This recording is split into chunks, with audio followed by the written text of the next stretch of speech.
ऐसा कैसे कर सकती हूँ? हैरान परेशान सी वेदाक्षी एक कमरे से निकलते हुए बड़बड़ा रही थी। उसे कोई चीज काफी परेशान कर रही थी। बिल्कुल नहीं, मैं ये सब कुछ नहीं करूंगी, ये गलत है। वेदाक्षी परेशान सी अपने ही धुन में चली जा रही थी। वहीं उसके सामने से दूल्हे की शेरवानी में सजा हुआ मान सिर पर पगड़ी लगाए बड़बड़ाते हुए चला आ रहा था।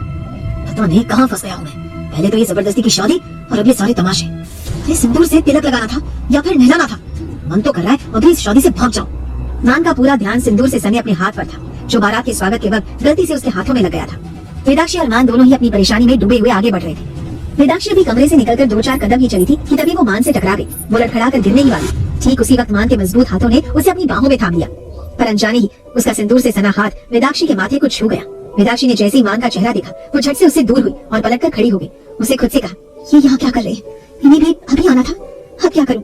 लेकिन उसके पीछे खड़ा मान हैरानी से उसे देखता रह गया। मान ने वेदाक्षी का चेहरा तो नहीं देखा, पर उसके हाथ का सिंदूर वेदाक्षी की मांग में सज चुका था। वो वेदाक्षी की ओर बढ़ा। Excuse me. उसकी आवाज सुन वेदाक्षी की सांसें थम गई। अब तक तू गई काम से वेदाक्षी, अब कहाँ जाऊं?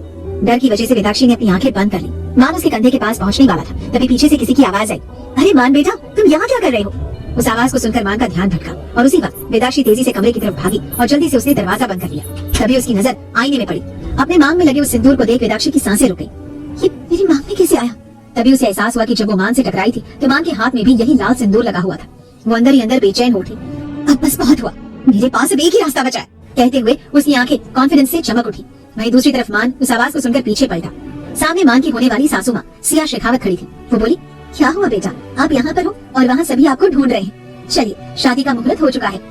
मान ने अपने हाथ की तरफ इशारा करते हुए कहा, अब मैं बस अपना हाथ साफ करने आया था, पर इनसे टकरा गया। उसने तुरंत पलटकर पीछे देखा, लेकिन पूरा रास्ता साफ था। ये देखकर मान की भौहें सिकुड़ गई। ये क्या है? न सॉरी न थैंक यू, चुपचाप भाग गई। दुआ करो दोबारा ना मिलो। उसे इस तरह बड़बड़ाते हुए देखकर सिया बोली, क्या हुआ बेटा, सब ठीक तो है ना? जी सब ठीक है। मान ने ज्यादा कुछ नहीं कहा, पर अब उसकी नजर बस उस लड़की को ढूंढ रही थी जो अभी अभी उससे टकराई थी। वो हाथ धोकर वापस मंडप में नीचे आकर बैठ गया। पूरा ध्यान भीड़ पर था। शादी की रस्में शुरू हो गई थी। पंडित जी ने दुल्हन को बुलाने के लिए कहा। सिया अपनी बेटी को लेने सीधे कमरे में आई। अंदर उनकी बेटी घूंघट ओढ़े सजी धजी बैठी थी, पर वो नहीं जानती थी घूंघट के नीचे मान की दुल्हन रुद्रिका नहीं, बल्कि उसकी सबसे अच्छी दोस्त या कहीं छोटी बहन वेदाक्षी थी। सिया उसके पास गई और प्यार से उसका माथा चूम कर बोली, यकीन नहीं हो रहा है कि आज मेरी गुड़िया की शादी है। चल बेटा, नीचे पंडित जी बुला रहे हैं। उन्होंने उसका हाथ पकड़ा और उसे अपने साथ लेकर चल दी। लेकिन घूंघट के नीचे बैठी वेदाक्षी की सांसें थम रही थी। वो खुद से बोली, नहीं, जब तक रुद्रिका नहीं आ जाती मुझे ये नाटक करना होगा। बस कुछ देर और, फिर ये शादी नहीं होगी। वो धीरे धीरे चल रही थी। उसे इस तरह चलता हुआ देखकर सिया बोली, बेटा अगर इतने धीरे चलोगी तो मुहूर्त निकल जाएगा, थोड़ा जल्दी चलो। सिया की जिद पर वेदाक्षी ने मन ही मन बड़बड़ाते हुए कहा, अब कैसे बताऊं आपको, ये शादी ही रोकनी है, करनी नहीं है, कैसे समझाऊं आपको? वेदाक्षी मन ही मन रिक्वेस्ट करने लगी, कहाँ रह गई दिया, कब आओगे? ऑलरेडी बहुत देर हो चुकी है। इधर घूंघट में ढकी वेदाक्षी ये शादी रोकना चाहती थी, लेकिन वहीं दूसरी तरफ दूर मंदिर में एक और दूल्हा दुल्हन का जोड़ा साथ फेरे ले रहे थे। दुल्हन कोई और नहीं बल्कि खुद रुद्रिका थी, जिसका इंतजार मानवीर खुद अपने मंडप में नीचे कर रहा था। इधर पंडित जी मंत्र पढ़ रहे थे, पर रुद्रिका काफी जल्दी में लग रही थी। उसने उन्हें टोकते देखा, पंडित जी जल्दी जल्दी मंत्र पढ़िए और फटाफट से मेरे फेरे करवाइए, मेरे पास वक्त नहीं है। तभी उसके साथ फेरे ले रहा निर्णय बोला, अरे तुम चुप करो पंडित जी, आप बिल्कुल आराम से मंत्र पढ़ो। मेरी एक ही बार शादी होगी भाई, और अगले 7 जन्मों तक मैं इसे छोड़ने वाला बिल्कुल भी नहीं हूँ। आप आराम से शादी करवाओ, कौन सा बार बार होनी है? रुद्रिका ने उसे घूर कर देखा और बोली, बकवास मत करो। निर्णय ने उसका हाथ पकड़ते हुए कहा, हम लड़ने से ज्यादा शादी पर फोकस करेंगे तो ज्यादा अच्छा होगा हमारे लिए। रुद्रिका ने उससे अपना हाथ झटकते हुए कहा, तुम समझ क्यों नहीं रहे हो? तुमसे शादी करने के लिए वहाँ मैंने किसी और को उस्मान का दुल्हन बना दिया है। अगर हम वक्त पर वहाँ नहीं पहुँचे तो वो बेचारी बलि का बकरा बन जाएगी। इधर रुद्रिका को उस लड़की की फिक्र हो रही थी, तो वहीं सिया ने वेदाक्षी को लाकर मान के बगल में बैठा दिया था। मान की नजर लाल रंग के जोड़े में बड़ा सा घूंघट डाले उस लड़की पर गई। उसे वेदाक्षी का चेहरा तो नहीं दिख रहा था, लेकिन जब मान की नजर उसके हाथों की उंगलियों पर पड़ी तो उसने तुरंत उसके चेहरे की तरफ देखा। वेदाक्षी अपनी उंगलियों से लगातार खेल रही थी और उसके हाथ कांप रहे थे। मानवीर उसे देख धीरे से बोला, ऐसा क्यों लग रहा है जैसे मेरी तरह ये लड़की भी इस शादी के लिए तैयार नहीं है? फिर इसकी क्या मजबूरी है ये शादी करने की? तभी उसकी नजर वहाँ पड़े कलश के पानी में गई। उस पानी में वेदाक्षी मानवीर का चेहरा देख रही थी, और वहीं मानवीर ने जब उस पानी में वेदाक्षी का चेहरा देखा तो वेदाक्षी ने जल्दी से अपना घूंघट और खींच लिया। उसे देखते ही एक पल के लिए मानवीर सोच में डूब गया। ऐसा क्यों लग रहा है जैसे ये रुद्रिका नहीं बल्कि वही लड़की है जो कुछ देर पहले। मानवीर को शक हो रहा था, लेकिन जब उसने वेदाक्षी की तरफ देखा तो उसने अपने दिमाग से ये ख्याल हटा दिया, मैं भी क्या सोच रहा हूँ, ऐसा कुछ भी नहीं है। मानवीर अपने ख्यालों में डूब गया था, पर वेदाक्षी एक बार फिर चुपके से पानी में उसका चेहरा देखने लगी। चाहकर भी उसका ध्यान मानवीर के चेहरे से नहीं हट रहा था। हल्का सांवला सा रंग, तीखे नैन नक्श, शार्प जॉ लाइन, हल्की दाढ़ी और उसकी ये ग्रे कलर की खूबसूरत सी आंखें, वो एक पल को मानवीर के चेहरे में ही खोकर रह गई। तभी पंडित जी ने कहा, फेरों के लिए खड़े हो जाइए। वेदाक्षी उस आवाज को सुनकर होश में आई। तभी मानवीर खड़ा हुआ और उसने अपना हाथ उसकी तरफ बढ़ा दिया। वेदाक्षी ने उसके हाथ को घूरा। मैं ये शादी कैसे करूं? यार इन्हें कोई समझाओ। रुद्रिका कहाँ हो तुम? वेदाक्षी की नजर सामने पड़े रुद्रिका के माँ पापा राम और सिया पर गई। दोनों बहुत खुश नजर आ रहे थे। उन्हें देखकर वेदाक्षी कुछ नहीं कह पाई और उनकी खुशी के लिए उसने चुपचाप मान का हाथ पकड़ लिया और फेरों के लिए खड़ी हो गई। वहीं सिया की नजर अपने पति राम पर गई और उसने हल्के से उनका हाथ पकड़ते हुए कहा, तुम्हें तो खुश होना चाहिए ना, तुम्हारी राजकुमारी की शादी हो रही है। राम ने उसे देखा और मुस्कुराकर कहा, खुश तो हूँ लेकिन थोड़ा दुख भी है कि वो मुझे छोड़कर जा रही है, लेकिन मैं चाहकर भी उसे रोक नहीं पाऊंगा। सिया ने धीरे से कहा, मैं समझ रही हूँ राम, लेकिन तुम्हें पता है ये एक दिन होना ही है और तुम्हें खुश होना चाहिए कि इतने अच्छे घर परिवार में हमारी बच्ची जा रही है। राम ने हल्के से मुस्कुराकर पलकें झपकाई। तभी अचानक सिया ने इधर उधर देखते हुए कहा, ये वेदाक्षी कहाँ है? मैंने उसे काफी देर से नहीं देखा। राम भी उसे इधर उधर ढूंढने लगे, लेकिन तभी सिया ने खुद से ही कहा, अरे शायद यही कहीं होगी, आ जाएगी थोड़ी देर में। पर राम सिया को क्या पता था, उनकी वेदाक्षी मंडप में नीचे और रुद्रिका मंदिर में निर्णय के साथ शादी कर चुकी थी। मांग में सिंदूर और गले में मंगलसूत्र सजाने के बाद रुद्रिका की आंखें नम हो गई थी। फिर दोनों ने जल्दी से पंडित जी का आशीर्वाद लिया और अगले ही पल रुद्रिका ने निर्णय का हाथ पकड़कर जल्दी से चलते हुए कहा, जल्दी चलो निर्णय, मैं रिस्क नहीं ले सकती। निर्णय उसे ही देख रहा था, पर वो भी जानता था कि वो ऐसा क्यों कर रही थी। दोनों जाकर जल्दी से कार में बैठे और निर्णय ने कार स्टार्ट कर दी और उसे छेड़ते हुए कहा, वैसे क्या ट्रेजेडी भरी शादी है हमारी, याद रहेगी हमें। बच्चों को सुनाने के लिए कम से कम एक मस्त सी स्टोरी तो है हमारे पास। रुद्रिका ने उसे घूरते हुए कहा, किसका बच्चा? कौन सा बच्चा और कहाँ से आया ये तो बताओ, कुछ भी बोले जा रहे हो। निर्णय ने हल्के से मुस्कुराकर उसके हाथ को पकड़ लिया और होठों से चूम कर कहा, हमारा बच्चा मेरी जान, शादी हुई है हमारी तो आज नहीं तो कल बच्चे भी होंगे और मैं तो हमारे बच्चों को हमारी एपिक और सॉलिड लव स्टोरी जरूर सुनाने वाला हूँ। रुद्रिका ने झल्लाकर अपना हाथ वापस खींचते हुए कहा, इस वक्त मेरा दिमाग मत खराब करो निर्णय, मुझे गुस्सा आ रहा है, जल्दी चलो। निर्णय ने अब उसे नहीं छेड़ा और कार की स्पीड बढ़ा दी, पर निर्णय भी अब काफी सीरियस हो चुका था। उसे धीरे से कहा, चल भाई निर्णय, एक और मुसीबत इंतजार कर रही है। इधर जितनी तेजी से निर्णय और रुद्रिका शादी की तरफ बढ़ रहे थे, उतनी ही तेजी से वेदाक्षी की शादी हो रही थी। मान वेदाक्षी को मंगलसूत्र पहना रहा था, तभी उसे एहसास हुआ उसके कुर्ते की बाजू को वेदाक्षी ने कसकर पकड़ा हुआ है। ये देखकर मानवीर के चेहरे पर अपने आप ही मुस्कुराहट फैल गई, मगर घूंघट के नीचे वेदाक्षी मानवीर को इशारा करने की कोशिश कर रही थी। उसने खुद से कहा, कैसा आदमी है, मेरा इशारा समझने की बजाय मुस्कुरा रहा है, कैसे समझाऊं इसे कि मुझे ये शादी नहीं करनी। ओह गॉड, कहाँ फंस गई हूँ। इस मोमेंट तक आते आते उसकी आंखों में आंसू आ चुके थे। इधर रुद्रिका और निर्णय की कार शेखावत मेंशन के बाहर आकर रुकी। रुद्रिका तेजी से भागते हुए अंदर की तरफ गई। आज किसी भी तरह ये शादी रोकनी होगी, वरना मेरी वेदाक्षी की जिंदगी बर्बाद हो जाएगी। वो तेजी से भागकर भीड़ को चीरते हुए मंडप के सामने पहुंची और जोर से चिल्लाई, नहीं रुको। सबका ध्यान एकदम से रुद्रिका की तरफ गया। राम और सिया ने जब रुद्रिका को वहाँ खड़े देखा तो दोनों ही हैरान रह गए। फिर उनकी नजर मंडप की तरफ गई। रुद्रिका यहाँ पर है तो फिर मंडप में कौन है? तब तक मंडप में मानवीर ने वेदाक्षी की मांग में सिंदूर भर दिया था और तभी पंडित जी की गूंजती हुई आवाज पूरे मंडप में फैल गई, विवाह संपन्न हुआ। आखिर कौन सा राज? रुद्रिका, ये क्या तमाशा लगा रखा है? ये लड़का कौन है? रुद्रिका के गले में जयमाला देखकर राम जोर से चिल्लाया। रुद्रिका और निर्णय को कुछ भी समझ नहीं आ रहा था कि वो क्या बोले। रुद्रिका तो बस आंखों में आंसू लिए अपनी बहन को देख रही थी, जो उसकी गलती की वजह से इस अनचाही शादी के बंधन में बंध चुकी थी। राम गुस्से से लाल पीला हुआ जा रहा था। तभी सिया का माथा ठनका और वो घबरा कर बोली, रुद्रा यहाँ है तुम मंडप में। ये कहते कहते उसके कदम भी मंडप की तरफ बढ़ गए। मंडप के पास आते ही सिया ने धीरे से वेदाक्षी का घूंघट ऊपर कर दिया और उसे देखते ही सिया के कदम लड़खड़ा गए और वो 2 कदम पीछे हो गई। सिया लड़खड़ाती हुई आवाज में बोली, तुम रुद्रा की जगह यहाँ कैसे आई? ये बात सिया ने बहुत धीरे से कही थी, जैसे कि कोई और उसकी आवाज ना सुन पाए, लेकिन मान सब कुछ सुन चुका था। वो हैरान होकर धीरे से बोला, वैदू, अब ये कौन है और इसकी हिम्मत कैसे हुई मेरी शादी में इतना बड़ा तमाशा खड़ा करने की? वो वेदाक्षी का चेहरा देखने के लिए आगे बढ़ा ही था कि तभी सिया ने फिर से उसका घूंघट नीचे कर दिया। तभी निर्णय की माँ गिरजा जी आगे आकर बोली, यहाँ पर आखिर हो क्या रहा है? माँ के साथ रुद्रिका की शादी होने वाली थी ना, अगर रुद्रिका यहाँ है तो फिर मंडप में उसकी जगह कौन है? राम का माथा भी बुरी तरह से गर्म हो चुका था। वो कुछ कहने ही वाला था कि सिया ने उसका हाथ पकड़ लिया। राम ने सवालिया नजरों से उसे देखा तो सिया ने धीरे से कहा, यहाँ हर तरफ मेहमान है, तो फिर शांत रहो, हम लोग बाहर गार्डन में जाकर बात करते हैं। उसके कहने पर राम ने एक नजर चारों ओर देखा और फिर गुस्से में अपनी मुट्ठियां भींची। वो तुरंत रुद्रा की तरफ बढ़ा और उसका हाथ पकड़कर जबरदस्ती उसे अपने साथ वहाँ से ले जाने लगा। उसे ऐसे देखकर उनके पीछे निर्णय, सिया और निर्णय के माता पिता गिरजा जी और आलोक जी भी चले गए। मान भी उस ओर बढ़ा पर वो रुक गया क्योंकि वेदाक्षी अभी भी वहीं खड़ी थी। मान ने उसे देखकर धीरे से कहा, चलो। वेदाक्षी जैसे अपने होश में वापस आई और चुपचाप उसके साथ चल दी। जल्द ही सब बाहर गार्डन में खड़े थे। सब काफी हैरान थे। निर्णय की माँ गिरिजा थोड़े गुस्से में बोली, मुझे ये उम्मीद बिल्कुल भी नहीं थी। इन बच्चों ने शादी को तमाशा बना दिया है। एक रुद्रिका और निर्णय है जो खुद ही शादी करके आ गए और एक ये लड़की है जो दुल्हन की जगह जाकर मंडप में बैठ गई। आखिर ये है कौन? तभी सिया वेदाक्षी के पास आई और सबको देखकर बोली, मैं बताती हूँ ये कौन है। ये वेदाक्षी है, राम के सबसे अजीज दोस्त अध्याय और तनिष्ठा की बेटी। ये बोलकर उसने वेदाक्षी का घूंघट हटा दिया और जब उसकी नजरें वेदाक्षी पर गई तो सभी हैरान रह गए। वेदाक्षी की आंखों से लगातार आंसू बह रहे थे। उसके गोरे गोरे गाल बिल्कुल लाल हो चुके थे। वो बहुत घबराई हुई थी। वहीं वेदाक्षी का चेहरा देखते ही मान को जैसे एक बहुत बड़ा झटका लगा। वेदाक्षी को देखते उसे अचानक कुछ याद आया और वो खुद से बोला, ये तो वही लड़की है जो मुझसे टकराई थी। आखिर ये मंडप में कैसे पहुंची? वो वेदाक्षी से बहुत कुछ पूछना चाहता था कि तभी सिया ने वेदाक्षी से पूछा, वेदू तुमने ये सब क्यों किया? वेदाक्षी ने रुद्रिका की तरफ देखा। वो आगे कुछ बोल पाती तभी राम का गुस्सा फट पड़ा और वो गुस्से से बोला, बस बहुत हुआ तमाशा, ये सब इसकी वजह से हुआ है।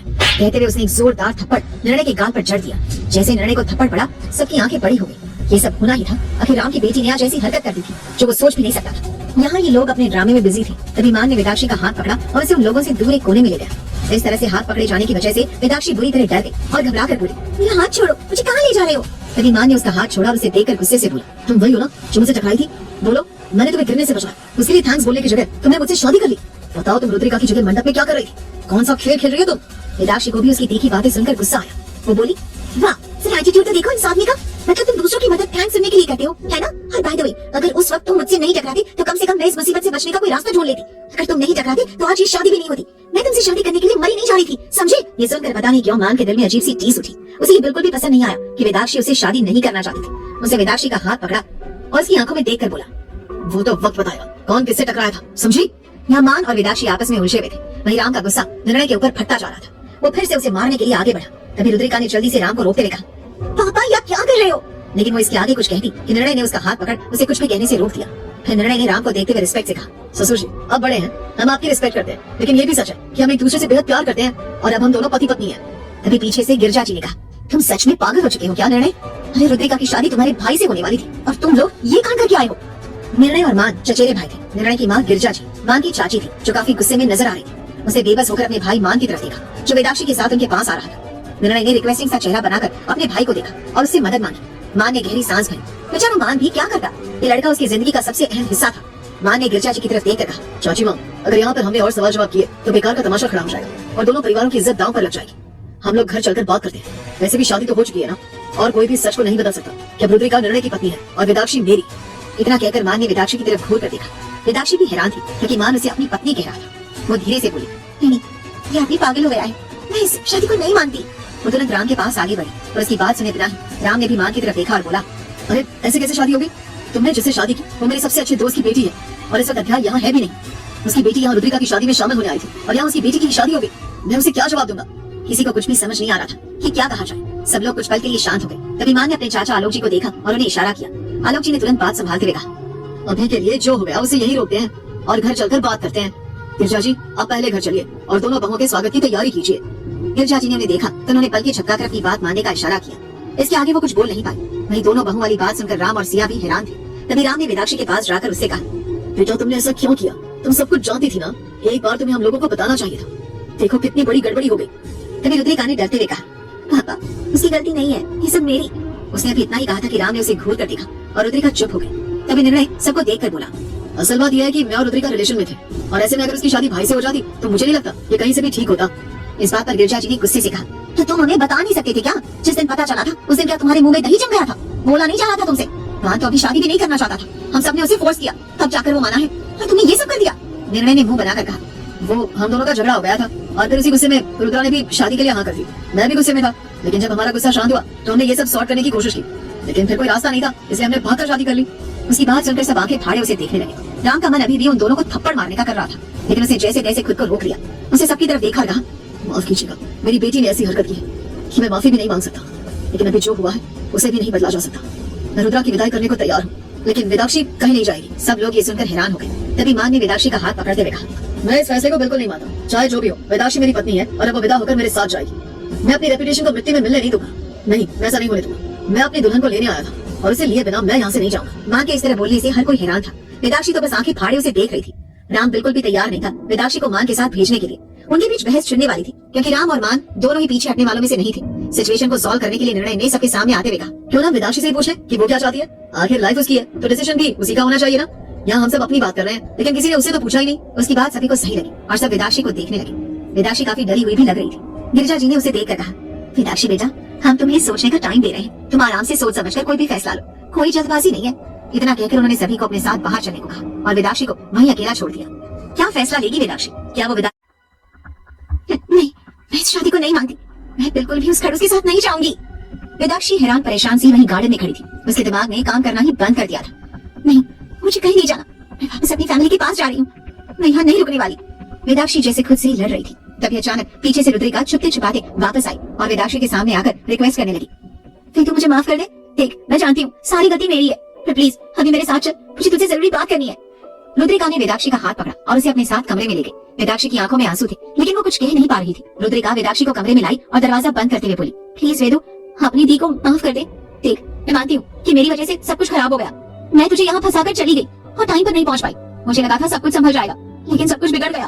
पर वेदाक्षी ने रोते हुए कहा, दी, माफी मांगना आसान है, पर आपकी एक गलती की वजह से देखो क्या हुआ। मेरी शादी हो गई। अब जानती है ना, मैं वेदांत से प्यार करती हूँ। वेदांत का नाम सुनकर अचानक ही रुद्रिका के एक्सप्रेशंस बदल गए। उसे वेदाक्षी के मुंह से वो नाम सुनना बिल्कुल भी पसंद नहीं था। वो मुंह बनाकर खुद से बड़बड़ाई, उस वेदांत को कैसे भूल गई? मुझे वो लड़का बिल्कुल भी पसंद नहीं है। मान तो उससे 100 गुना अच्छा है। यही एक तरीका है वेदाक्षी को उस वेदांत से दूर करने का। कुछ सोचते हुए उसने वेदाक्षी का चेहरा थाम लिया और प्यार से कहा, वेदु, देख, तेरी शादी हो गई है बेटा, अब वेदांत के बारे में मत सोच। मानती हूँ तेरी शादी गलती से हुई, पर मान अच्छा लड़का है, तो उसके साथ अपनी जिंदगी के बारे में सोच सकती है। ये सुनते ही वेदाक्षी का गुस्सा और बढ़ गया। आपको वो खड़ूस इंसान अच्छा लगता है दी? पता है वो कितना ज्यादा एरोगेंट है, कितना घमंडी है। उसने मुझसे कितनी रूडली बात की। मैं उसके साथ बिल्कुल नहीं जाऊंगी। मुझे वो जरा सा भी पसंद नहीं है। मुझे बस वेदांत चाहिए, चाहे कुछ भी हो जाए। रुद्रिका समझ चुकी थी कि घी सीधी उंगली से नहीं निकलने वाला, इसलिए उसे उंगली टेढ़ी करनी पड़ी। उसने प्यार से वेदाक्षी को अपने गले लगाया और उसके सिर पर हाथ फेरते हुए बोली, अच्छा ठीक है, जैसा तुझे सही लगे, पर अभी के लिए हमारे साथ चलो। दोनों परिवारों की इज्जत का सवाल है, तब तक हम कोई सोल्यूशन ढूंढ लेंगे। देख, मैं जिम्मेदारी लेती हूँ। अगर तुझे वहाँ अच्छा नहीं लगा तो तुझे वहाँ से निकालने का इंतजाम भी मैं करूंगी। मैं खुद मान से बात करूंगी, लेकिन प्लीज अभी के लिए मान जा। उसकी बात सुनकर वेदाक्षी ने उसे शक भरी नजर से देखा। आप सच बोल रही है दी? आप मुझे इस शादी के झंझट से छुटकारा दिलवाएंगी ना? एक पल के लिए रुद्रिका किसी सोच में डूब गई, लेकिन उसे धीरे से अपनी गर्दन हिला दी। अभी उसे किसी भी कीमत पर वेदाक्षी को राजी जो करना था। हालांकि वेदाक्षी मानने को तैयार नहीं थी, लेकिन रुद्रिका ने उसे मना ही लिया। वेदाक्षी ना चाहते हुए भी फिलहाल के लिए राजावत मेंशन जाने के लिए तैयार हो गई। उसने कहा, ठीक है दी, मैं चलने के लिए तैयार हूँ, पर मैं वहाँ ज्यादा दिन तक नहीं रुकूंगी। अगर आपने कुछ नहीं किया तो मैं खुद वापस आ जाऊंगी। रुद्रिका के चेहरे पर लंबी सी नटखट स्माइल आ गई। उसे वेदाक्षी को गले से लगाते हुए कहा, हाँ बिल्कुल, मैं तुझे रोकूंगी भी नहीं। मेरे परिवार के लिए अभी चल। इसके थोड़ी देर बाद दोनों की विदाई कर दी गई। मान और वेदाक्षी को एक ही गाड़ी में बिठाया गया। ये मान की पर्सनल गाड़ी थी, जिसमें ड्राइवर की सीट और पीछे के हिस्से के बीच एक मोटा पर्दा लगा हुआ था। मान को अपना पर्सनल स्पेस पसंद था और इसलिए वो हमेशा अपनी गाड़ी में ये पार्टीशन लगवा कर रखता था। अपने परिवार से विदा लेने के बाद जब वेदाक्षी गाड़ी में आई तो सामने बैठे मान को देखकर वो चिढ़ गई। वो बड़बड़ाती हुई बोली, इसे तो मैं एक पल भी नहीं झेल सकी। कहाँ फंसा दिया दी ने। वो ना चाहते हुए भी गाड़ी में बैठ गई, पर उसने मान की तरफ दोबारा नहीं देखा। मान भी उसे तिरछी नजरों से बार बार देख रहा था। वो खुद से बोला, चेहरे से कितनी मासूम है, लेकिन गुस्सा ना तो है। पता नहीं कैसे झेलूंगा इसे। गाड़ी में बिल्कुल खामोशी छाई हुई थी, लेकिन उन दोनों के मन में एक दूसरे के लिए बवाल मचा हुआ था। तभी अचानक गाड़ी को एक तेज झटका लगा। ये सब इतनी तेजी से हुआ कि वेदाक्षी खुद को संभाल नहीं पाई और वो सीधा मान की गोद में जा गिरी। वेदाक्षी को संभालने के लिए जैसे ही मान ने उसे पकड़ने की कोशिश की, तभी गलती से वेदाक्षी के होंठ मान के गाल से टकरा गए। इस एक्सीडेंटल किस की वजह से दोनों के शरीर में जैसे एक साथ बिजली सी दौड़ गई। वेदाक्षी घबरा गई और झटके से पीछे हटते हुए बोली, सॉरी, मैंने जानबूझ के नहीं किया। पर मान की आंखें शरारत से चमक उठी। नेकी और पूछ-पूछ। उसे झटके से उसकी कलाई पकड़कर उसे अपने करीब खींच लिया और उसकी आंखों में देखकर बोला, इसमें सॉरी बोलने की क्या बात है? पत्नी हो तुम मेरी, और चाहे तो तुम एक पत्नी की तरह मुझे किस कर सकती हो, वो भी यहाँ पर। इतना बोलकर उसने अपने होठों को हल्के से छू लिया। ये देखकर वेदाक्षी घबरा गई और खुद को छुड़ाते हुए पीछे हटते हुए बोली, हे मुझे छोड़ो, छोड़ो मुझे। वेदाक्षी उससे झटके से दूर हो गई और चिढ़ती हुई बोली, तुम्हारे साथ आना मेरी मजबूरी है। इसका मतलब ये नहीं कि तुम मेरा फायदा उठाओ। दूर रहना मुझसे, समझे? वेदाक्षी की ये बात कहीं न कहीं मान को चुभ गई। अब तो वो और रुकने वाला नहीं था। वो उसके चेहरे पर उंगली फेरते हुए बोला, ऐसे कैसे छोड़ सकता हूँ? तुम ही तो अपनी मर्जी से मंडप में आकर बैठी थी ना। मैं नहीं गया था तुम्हें लाने के लिए, ना ही मैंने कहा था कि तुम मुझसे शादी करो। लेकिन अब तुम मेरी पत्नी बन चुकी हो तो मुझसे दूर नहीं जा सकती। वैसे सोच रहा हूँ कि इससे शुरुआत तुमने की है, क्यों ना इसे खत्म मैं करूँ? इतना बोलकर वो वेदाक्षी की तरफ झुकने लगा। वेदाक्षी ने डर के मारे अपनी आंखें बंद कर ली। वो एक मासूम और डरी हुई बच्ची जैसी लग रही थी। उसका ये फेस देखकर मान उसके चेहरे के पास रुक गया और एक पल के लिए उसे देखता रहा। वैसे तो मान एक बहुत ही सुलझा हुआ और शांत इंसान था, लेकिन आज पता नहीं क्यों वेदाक्षी से मिलने के बाद उसका कंट्रोल खुद से छूट रहा था। वो धीरे से फुसफुसाया, कुछ तो है इस लड़की में जो मेरे दिल में हलचल कर रही है। फिर पता नहीं मान के दिल में क्या आया। वो झटके से पीछे हट गया और खिड़की से बाहर देखने लगा। इधर जब वेदाक्षी को कुछ महसूस नहीं हुआ तो उसे झटके से अपनी आंखें खोली। जब उसने मान को दूर बैठे देखा तो चैन की सांस ली और फिर बिना कुछ बोले खिड़की के बाहर देखने लगी। जल्दी ही वे दोनों घर पहुंचे। गिरिजा जी पूजा की थाल लिए उनके स्वागत में खड़ी थी। उन्हें देखते ही एक बार फिर वेदाक्षी के पैर वहीं थम गए। उसकी हिम्मत नहीं हो रही थी कि वो घर के अंदर चली जाए, पर तभी रुद्रिका उसके पास आई और हाथ थाम कर उसे आगे ले गई। उन्होंने दोनों जोड़ों की आरती उतारी। ये सब देखकर वेदाक्षी की आंखों में आंसू आ गए और वो मन में सोचने लगी, क्या किस्मत है मेरी। कहा तो मैंने ये सब कुछ वेदांत के साथ करने के सपने देखे थे। सोचा था शादी करके उसके घर में मेरा शान से गृह प्रवेश होगा, लेकिन यहाँ तो उस इंसान के साथ शादी हो गई जिसे मैं जानती भी नहीं हूँ। मेरी लाइफ का सबसे प्यारा और ब्यूटीफुल मोमेंट आज मेरे लिए सबसे बड़ा दर्द बन गया है। वो अपनी सोच में डूबी हुई थी। तभी गिरिजा जी की आवाज से वो अपने होश में लौटी, जो उसे अंदर आने के लिए कह रही थी।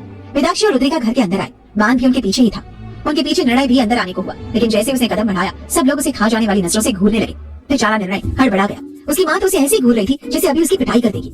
निर्णय मन ही मन बड़बड़ाया, क्या जरूरत थी तुझे ये सब करने की? निर्णय और कर भाग कर शादी। तेरी माँ तुझे बिल्कुल नहीं छोड़ने वाली और मुझे नहीं लगता कि ये मान का बच्चा मुझे बचाएगा। लेकिन इस वक्त किसी ने भी निर्णय से कुछ नहीं कहा। थोड़ी देर बाद वो भी उन सबके साथ अंदर चला गया। निर्णय जानता था ये तूफान से पहले की शांति थी। सब लोगों ने साथ में डिनर किया और फिर अपने अपने कमरे में जाने लगे। रुद्रिका और निर्णय भी अपने रूम में थे, पर वेदाक्षी काफी घबराई हुई थी, इसलिए गिरजा जी वेदाक्षी को मान के कमरे तक ले आई। कमरे के बाहर आकर उन्होंने वेदाक्षी को देखकर प्यार से कहा, बेटा ये है तुम्हारा और मान का कमरा, अब तुम अंदर जाओ, मैं चलती हूँ। और हाँ, ये घर भी तुम्हारा अपना घर है, इसलिए किसी भी चीज के लिए झिझकने की कोई जरूरत नहीं है। उन्होंने प्यार से वेदाक्षी के सिर पर हाथ रखा और नीचे चली गई। वेदाक्षी को घबराहट के मारे दरवाजा खोलने की हिम्मत ही नहीं हो रही थी। जैसे तैसे उसने दरवाजे पर हाथ रखा और जैसे दरवाजा खोला, अंदर का नजारा देखकर उसके होश उड़ गए। पूरा कमरा फूलों से सजा हुआ था और बेड के बीचों बीच एक बड़ा सा दिल बनाया गया था। ये देखकर वेदाक्षी के पसीने छूट गए और वो तुरंत पीछे हट गई। नहीं, मैं अंदर नहीं जाऊंगी, इन लोगों ने तो सुहागरात का पूरा इंतजाम किया हुआ है। हाँ, मैं अंदर नहीं जा सकती। इतना बोलकर जैसे वो पीछे मुड़ी, वो माँ के चौड़े सीने से जा टकराई जो उसे ही देख रहा था। उसे वेदाक्षी की बात सुन ली थी। वो थोड़ी सख्त आवाज में बोला, तुम कहीं नहीं जा सकती, ये हम दोनों का कमरा है और तुम मेरी पत्नी हो, इसलिए तुम्हें यही सोना होगा। वेदाक्षी ने उसे देखकर तुरंत मना किया, आप मेरे साथ जबरदस्ती नहीं कर सकते, मैं अंदर नहीं जाऊंगी। इतना बोलकर जैसे वो वहाँ से जाने के लिए आगे बढ़ी, माँ ने उसका हाथ कसकर पकड़ा और दांत पीसते हुए बोला, ऐसा नहीं हो सकता, मेरी पत्नी किसी और जगह पर नहीं सोएगी, वो इसी कमरे में सोएगी। इतना बोलकर उसने वेदाक्षी को कमरे के अंदर खींचा और तेज आवाज के साथ दरवाजा अंदर से बंद कर दिया। क्या होने वाला था वेदाक्षी के साथ? एक तरफ वेदाक्षी इस बात से घबराई हुई थी कि कहीं मान उसके साथ कमरे में कुछ कर न डाले, और वहीं दूसरी तरफ रुद्रिका और निर्णय के कमरे में अंधेरा था। बस चांद की हल्की रोशनी पर्दे के बीच से झांक रही थी। रुद्रिका के हाथ कांप रहे थे, उसकी सांसें तेज थी। निर्णय के चेहरे पर अलग ही मुस्कान थी। ऐसा लग रहा था जैसे उसे वो सब मिल गया हो जो उसने चाहा था। एक अलग ही खुशी थी जो उसकी आंखों से साफ झलक रही थी। उसने प्यार से रुद्रिका के हाथों को थाम लिया, जिससे रुद्रिका सिहर उठी। निर्णय प्लीज छोड़ो मुझे, निर्णय ने उसकी आंखों में झांकते हुए कहा। क्या हुआ? इस दिन का इंतजार हम कब से कर रहे थे और आज तुम दूर भाग रही हो? क्या तुम्हें मुझसे शादी करके पछतावा हो रहा है? रुद्रिका ने सिर झटकते हुए कहा, क्या पागलपन है, ये सब बात करने का ये सही वक्त नहीं है, और थोड़ा सब्र करो। जब तक वेदाक्षी और मान के बीच सब सही नहीं हो जाता, हम एक दूसरे के करीब आने के बारे में नहीं सोच सकते। निर्णय ने उसकी कलाई छोड़ दी, गहरी सांस ली और पलटकर दीवार की तरफ देखने लगा। कमरा कुछ पलों के लिए खामोश हो गया। फिर उसने प्यार भरे अंदाज में धीरे से कहा, अगर पागलपन ही प्यार की हद है तो मैं मानता हूँ, मैं पागल हूँ तुम्हारे लिए। इतना कहकर वो उसके एकदम नजदीक आया। रुद्रिका ने खुद को दूर करने की कोशिश की, लेकिन तभी निर्णय ने उसके बालों को पीछे हटाया और उसकी गर्दन पर होंठ रख दिया। उसके स्पर्श से रुद्रिका की सांसें फिर थम गई और चाह के भी रुद्रिका अब निर्णय को खुद से दूर नहीं कर पाई। ऐसा लग रहा था जैसे समय वहीं ठहर गया। उन दोनों के बीच अब कोई शब्द नहीं था, सिर्फ दिलों की धड़कनें थी जो एक दूसरे में खो गई। रात की नमी, हवा की सरसराहट और उनके शरीरों की गर्माहट सब एक साथ घुल गए थे। उधर उसी घर के दूसरे हिस्से में दीवार पर लगी घड़ी ने 12:30 बजा दिए थे। मान ने वेदाक्षी को कमरे में लाते ही दरवाजा अंदर से बंद कर दिया। ये देखकर वेदाक्षी चिढ़ते हुए बोली, तुम मेरे साथ जबरदस्ती नहीं कर सकते, मुझे यहाँ क्यों लेकर आए हो? मान धीरे धीरे उसके करीब आते हुए बोला, मैं अपनी पत्नी को हमारे कमरे में लेकर आया हूँ। वेदाक्षी ने एक बार फिर पूरे कमरे की हालत देखी। वो कैंडल्स, वो सजावट, उसे देखकर उसने अपनी आंखें कसकर बंद कर ली और मुट्ठी कसते हुए बोली, देखो मैंने पहले भी कहा था और अब भी कह रही हूँ, मैं ये शादी नहीं मानती, इसलिए तुम ये जबरदस्ती का हाथ जताना बंद करो। और अगर तुम यही चाहते हो कि मैं इस कमरे में रहूं, तो फिर ठीक है, मैं बेड पर सोऊंगी। इतना कहकर वेदाक्षी सीधे बेड पर जाकर बैठ गई और किसी रूठी हुई गुड़िया की तरह मुंह फुलाकर दूसरी तरफ देखने लगी। मां ने मुस्कुराते हुए कहा, ठीक है, पर इसका मतलब ये नहीं है कि मैं अपना बेड छोड़ दूं। वेदाक्षी ने झट से उसकी तरफ देखते हुए कहा, आप यहीं सोने वाले हो? देखो मुझे नींद नहीं आएगी। मान ने बाथरूम की ओर जाते हुए कहा, क्यों, तुम्हें कोई एतराज है? तुम कहो तो मैं तुम्हें लोरी सुनाकर भी सुला सकता हूँ। लोरी? मैं कोई छोटी बच्ची हूँ क्या जो मुझे लोरी सुनाकर सोना पड़ेगा? आप कहीं और सो। वो कुछ कह ही रही थी कि मान ने उसकी तरफ देखकर मस्ती भरे अंदाज में कहा, हेलो वेदाक्षी, अच्छे से चारों तरफ नजर घुमा कर देखो, ये मेरा कमरा है और अब तुम्हारा भी बराबर हक है इस कमरे में। लेकिन हाँ, मैं किसी नॉवल का त्यागी हीरो नहीं हूँ जो पत्नी के लिए सोफे पर जाके सो जाए। वेदाक्षी ने धीरे से कहा, आप जैसे लोग सिर्फ किताबों में ही नहीं, असल में भी ऐसे ही होते हैं, खुदगर्ज और अकड़ू। मान हंस पड़ा और उसके करीब आकर बोला, शायद हाँ, लेकिन मैं सच बोलता हूँ और सच ये है कि ये शादी तुम्हें मंजूर हो या ना हो, अब हमारी शादी हो चुकी है और मुझे ये शादी मंजूर है, तो तुम भी अपनी आंखें खोल लो और इस सच को एक्सेप्ट कर लो। इतना कहकर वो सीधा बाथरूम में चला गया। वेदाक्षी हैरानी से काफी देर तक बाथरूम के दरवाजे को घूरती रही। उसे मुंह बनाकर कहा, इस आदमी का मतलब क्या है? मुझे कोई शौक नहीं है शादी करने का, वो तो सिचुएशन ही ऐसी बनी कि मुझे मंडप में बैठना पड़ा, वरना किससे जल्दी थी शादी करने की, और इस सड़ू आदमी से तो बिल्कुल भी नहीं। जब से देखा है मुंह बनाकर घूम रहा है। ये बोलकर वेदाक्षी ने मुंह बना लिया, लेकिन वो अभी बेड पर ही बैठी सोच रही थी कि आगे उसे क्या करना है। उसे मन ही मन कहा, हिदान से मिलना होगा, इतने दिनों से उसने मुझे कॉल भी नहीं किया, पता नहीं कहाँ है, मैं यहाँ नहीं रह सकती, मुझे उसकी हेल्प चाहिए। वो भी सोच ही रही थी कि तभी बाथरूम का दरवाजा खुला और मान बाहर आया। उसने लोअर और वेस्ट पहन रखी थी। उस वेस्ट में उसकी कसी हुई मस्कुलर बॉडी और बाइसेप्स साफ नजर आ रहे थे। वेदाक्षी आंखें फाड़े उसे देखने लगी। मान जानता था कि वो उसे ही देख रही है। वो वेदाक्षी की हर एक हरकत नोटिस कर रहा था। वो चलकर उसके पास गया और अचानक ही वेदाक्षी को अपनी बाहों में उठा लिया। हड़बड़ाकर वेदाक्षी के मुंह से डर के मारे एक चीख निकल गई और उसने जल्दी से अपने हाथ मान के गले में लपेट लिए। क्या कर रहे हो? मुझे नीचे उतारो, तुमने मुझे गोद में क्यों उठाया है? असल बात तो ये थी कि वो मान के एक्शन से घबरा गई थी। एक तो रूम का जो हुलिया था वो देखकर वो पहले ही घबराई हुई थी, और दूसरा मान की ये हरकत उसे डराने के लिए काफी थी। मान ने वेदाक्षी को ले जाकर सोफे पर बिठाया और आराम से बोला, यहाँ बैठकर जितना सोचना है सोच लो, मुझे नींद आ रही है, सुबह ऑफिस जाना है। तुम यहाँ बैठो और सोचती रहो कि तुम्हें क्या करना है, क्योंकि मैं तो अपने बेड को नहीं छोड़ने वाला। मैं कोई किसी डार्क नॉवल का हीरो भी नहीं हूँ जो हीरोइन के लिए कॉम्प्रोमाइज करके सोफे पर सो जाए। ये बोल वो जाकर बेड पर लेट गया। उसे लैंप बंद करने से पहले विदाक्षी को देखा जो उसे हैरानी से देख रही थी। मान ने सिर उठाकर उसे देखते हुए कहा, दूसरी साइड अभी भी जगह खाली है, चाहे तो यहाँ आकर आराम से सो सकती हो, मैं मना नहीं करूंगा। विदाक्षी और चिढ़ गई। उसने बड़बड़ाते हुए कहा, दुष्ट निर्लज्ज प्राणी, शर्म नहीं आती ऐसी बात करते हुए। ये बोल उसने मुंह बनाया। मान ने अपनी आंखें बंद करते हुए कहा, मन ही मन कोसना हो गया हो तो कपड़े चेंज करो और आकर सो जाओ। मुझे पता है कि मेरी लिमिट कितनी है, टेंशन मत लो, परेशान नहीं करूंगा। ये बोल उसने बेड के सेंटर में एक पिलो रख दिया। ये देखकर विदाक्षी और ज्यादा हैरान हो गई। ये आदमी आखिर उससे चाह क्या रहा था। लेकिन अगले ही पल विदाक्षी ने खुद से कहा, चलो अच्छा है, कम से कम ये मुझे समझ तो रहा है। वो जल्दी से उठी और अपने गहने निकालने लगी। उसने अपने बाल खोले और फिर अपना नेकलेस उतारने की कोशिश करने लगी। लेकिन वो जितना उसे उतारने की कोशिश करती वो उतना ही ज्यादा उसके बालों में उलझता चला जाता। थक हार कर वो वहीं मुंह बनाकर बैठ गई। मान जो सोने की कोशिश में था, उसे नींद नहीं आ रही थी। वो बार बार करवट बदल रहा था क्योंकि विदाक्षी की चूड़ियों की खनक उसे सोने नहीं दे रही थी। लेकिन अचानक से कमरे में शांति पसर गई। ये शांति मान से हजम नहीं हुई। ये शांत कैसे हो गई? उसे तुरंत पलटकर विदाक्षी की तरफ देखा। विदाक्षी मुंह लटकाए वहाँ बैठी थी। मान ने कहा, क्या हुआ, सोना नहीं है? पूरी रात क्या जागरण करने वाली हो तुम? आकर सो जाओ। विदाक्षी ने छोटा सा मुंह बनाकर कहा, मेरा नेकलेस मेरे बालों में उलझ गया है, हाँ निकल नहीं रहा, मेरे बाल टूट रहे हैं, दर्द कर रहे हैं। मान की नजर उसके लंबे काले बालों पर पड़ी जो उसकी कमर से नीचे तक बिखरे हुए थे, जो इस वक्त काफी उलझ चुके थे। उसे गहरी सांस ली और बेड से उठकर उसके पीछे जाकर खड़ा हो गया। विदाक्षी ने मिरर से मान को देखा तो मान ने धीरे से कहा, अगर तुम्हें एतराज ना हो तो मैं कर दूं। विदाक्षी के पास भी अब कोई ऑप्शन नहीं था। उसे चुपचाप सिर हिला दिया। मान ठीक उसके बगल में सोफे पर बैठ गया और फिर धीरे से विदाक्षी के लंबे बालों को साइड किया। उंगलियां उसके बालों से होते हुए विदाक्षी के गर्दन को छूने लगी। मान के हाथों की ठंडक से विदाक्षी का दिल धड़क उठा। उसने अपनी आंखें बंद कर ली। मान बहुत ही प्यार से उसके बालों में उलझे नेकलेस को निकाल रहा था, पर विदाक्षी को उसकी छुवन में सुकून महसूस हो रही थी। कुछ पल को दोनों के बीच सन्नाटा छाया रहा। बस उसकी सांसें और मान की उंगलियां थी। जितनी बार मान की उंगलियां विदाक्षी के नाजुक गर्दन को छूती, वो विदाक्षी के चेहरे की तरफ देखता। विदाक्षी आंखें बंद किए हुए बैठी हुई थी। उसे देखकर मान के चेहरे पर फिर एक बार मुस्कुराहट आ गई। वो धीरे से उसके कान के पास गया और कहा, हो गया। विदाक्षी ने अपनी आंखें खोलकर उसकी तरफ देखा तो मान ने विदाक्षी के हाथ की तरफ इशारा किया। लाओ अब चूड़ियां भी निकाल दो, इनकी खनक से मुझे नींद नहीं आ रही थी। मान का अपने इतने करीब होना विदाक्षी के दिल में हलचल कर रहा था। लेकिन अगले ही पल इस एहसास को भूलने के लिए वो मान पर भड़क उठी। अगले नहीं है क्या, अपनी शादी का चूड़ा कोई उतारता है क्या? वो अपने बेड की तरफ वापस जाने लगा। तभी अचानक ही उसे अपनी चाची माँ की बात याद आई। वो तुरंत वापस आया, जाकर अलमारी खोली और उसमें से एक बॉक्स लेकर आया और उसे विदाक्षी के आगे करके बोला, ये तुम्हारे लिए तुम्हारी मुंह दिखाई का तोहफा। विदाक्षी ने मुंह बनाकर कहा, ये सारी फॉर्मेलिटीज की जरूरत नहीं है, वैसे भी ये शादी यूं ही हो गई। मान ने वो बॉक्स ड्रेसिंग पर रखते हुए बड़े आराम से कहा, जैसे भी हुई हो वही तो है, इस बात को जितनी जल्दी समझ लोगी बेहतर होगा, तुम्हारे लिए भी, मेरे लिए भी और सबके लिए भी। मान ने इतने प्यार से ये शब्द कहा था कि विदाक्षी उसे पलटकर जवाब नहीं दे पाई और बस मान को लगातार देखती रही। विदाक्षी ने भी अपने कपड़े बदले और दूसरी तरफ जाकर बैठ गई। उसने मान को देखा और बोली, देखो आप अपनी ही साइड में रहना, मेरी साइड मत आना। मान ने उसे घूरते हुए कहा, मैं सब ऐसा इंसान नहीं हूँ, बेहतर होगा कि तुम अपनी साइड में रहो, मेरी साइड आने की कोशिश मत करना। विदाक्षी अब चुपचाप लेट गई। लेकिन मान जो आज से पहले वो सुकून से अकेला इस रूम में सोता था, पर आज कोई और उसके साथ उसके बेड पर मौजूद था और इस वजह से उसे ठीक से नींद नहीं आ रही थी। वहीं विदाक्षी आराम से सो चुकी थी। शायद थकान और घबराहट इतनी थी कि उसे जल्दी नींद आ गई। मान की नजर उस पर गई जो बड़ी सुकून से सो रही थी और उसे देखकर न जाने क्यों मान के होठों पर अपने आप एक मुस्कान उतर आई। पर अगले ही पर वो सीरियस होते हुए बोला, तुम चाहे कितनी भी कोशिश करो, इस घर से अभी कभी बाहर नहीं जा पाओगी। आखिर क्यों? मान विदाक्षी को मान बेड पर ही काफी देर तक विदाक्षी को देखता रहा और फिर न जाने कब उसे नींद आ गई। सब सो चुके थे लेकिन कोई था जो अभी जाग रहा था और वो था राम। टेंशन सिया को भी थी लेकिन फिर भी थकान इतनी थी कि वो सो गई। लेकिन राम की आंखों में नींद नहीं थी। शायद वो भी सुकून से सोचा था, लेकिन अध्याय और उसका रिश्ता बियॉन्ड द लिमिट था। दोनों एक दूसरे के लिए कुछ भी कर सकते थे। लेकिन इस बार राम की बेटी की गलती की वजह से अध्याय की बेटी पर बात बनाई थी और राम यही बर्दाश्त नहीं कर पा रहा था। वो समझने की कोशिश में लगा था कि अध्याय को सब कुछ कैसे एक्सप्लेन करेगा। वो छत की तरफ एकटक देख रहा था। वो बोला, भाई मेरे दोस्त, मुझे माफ कर देना, मैं जानता हूँ मुझसे बड़ी गलती हुई है, पर उम्मीद करता हूँ तो समझेगा। यही सब सोचते हुए राम ने पूरी रात बिता दी और सुबह एक नया सवेरा लेकर आ गई। इधर राजावत मेंशन में यूं तो मान हमेशा जल्दी उठता था, लेकिन 7 बज चुके थे और आज वो अब तक सो रहा था। उसी वक्त विदाक्षी ने आराम से करवट बदली। तभी उसे अपने सिर के नीचे अजीब सी हार्डनेस फील हुई। ये क्या है? नींद में ही बड़बड़ाते हुए उसने अपना हाथ बढ़ाकर ऊपर की तरफ रखा तो उसका हाथ सीधा मान के मुंह पर जाकर टकराया। मान अचानक ही हड़बड़ाकर उठ गया। उसे विदाक्षी को देखा तो दंग रह गया। विदाक्षी उसके सीने से लिपटकर सो रही थी। ये देखकर मान सच में हैरान था। क्या ये वही लड़की है जो कल रात एक बेड पर सोने के लिए नखरे कर रही थी और आज मुझसे लिपटी हुई है?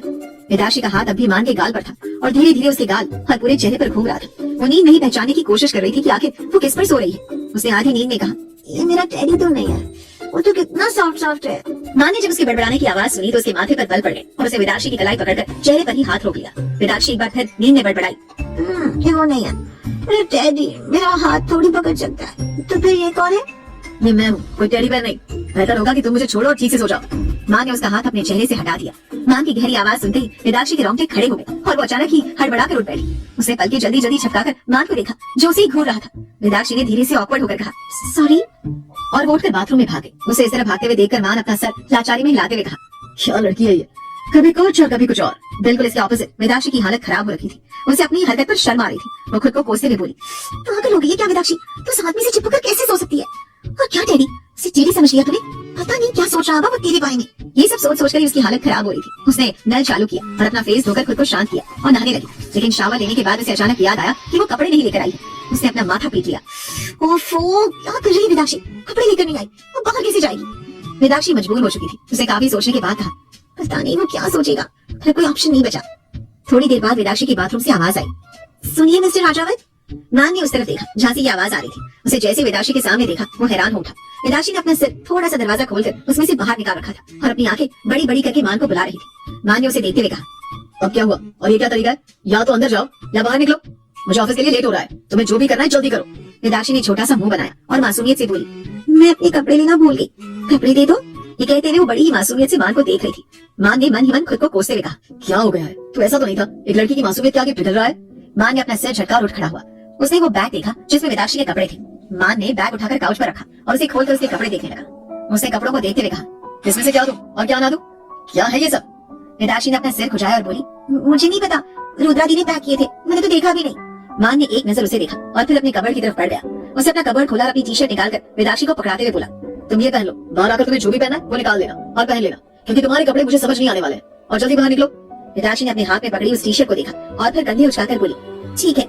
ये बोल उसे अपना सिर वापस अंदर कर लिया और जोर से दरवाजा बंद कर दिया। मान बस बाथरूम का दरवाजा देखता रह गया। इधर निर्णय के रूम में रुद्रिका भी उठ चुकी थी, लेकिन वो जानती थी कि अभी घर में कोहराम होना बाकी है। उसने उठकर निर्णय को जगाया और बोली, जल्दी से फ्रेश होकर नीचे आ जाओ, मैं नीचे जा रही हूँ। निर्णय ने अपनी आंखें खोली और रुद्रिका को देखता ही रह गया। उसे मचंचा पिंक कलर की साड़ी पहन रखी थी जिसमें वो काफी खूबसूरत लग रही थी। निर्णय ने तुरंत उसका हाथ पकड़ा और उसे अपनी तरफ खींच लिया। रुद्रिका उसकी बाहों में जा गिरी। ये क्या मजाक है निर्णय, छोड़ो, मुझे नीचे जाना है, मुझे नीचे जाना है। देखो 7 बज चुके हैं। निर्णय ने उसके बालों को उसके चेहरे पर से हटाते हुए कहा, मैं क्या करूं, तुम लगी इतनी सुंदर रही हो, इस तरह से तुम मेरे सामने तैयार होकर आओगी तो भला किसका मन करेगा कि तुम्हें छोड़ दूं? रुद्रिका ने उसे घूर कर देखा तो निर्णय ने मुंह बनाया और बोला, अच्छा ठीक है छोड़ रहा हूँ, लेकिन उससे पहले गुड मॉर्निंग किस। रुद्रिका ने भी जल्दी से उसके होठों को चूम लिया और दूर हटते हुए बोली, अब जल्दी से छोड़ो मुझे। रुद्रिका वापस से खड़ी हुई और अपनी साड़ी ठीक करते हुए बोली, जल्दी से वहाँ नीचे आओ, तुम्हें पता है ना सब लोग वेट कर रहे होंगे, हमारा प्रॉपर एक्सप्लेन करना है हमें सबको।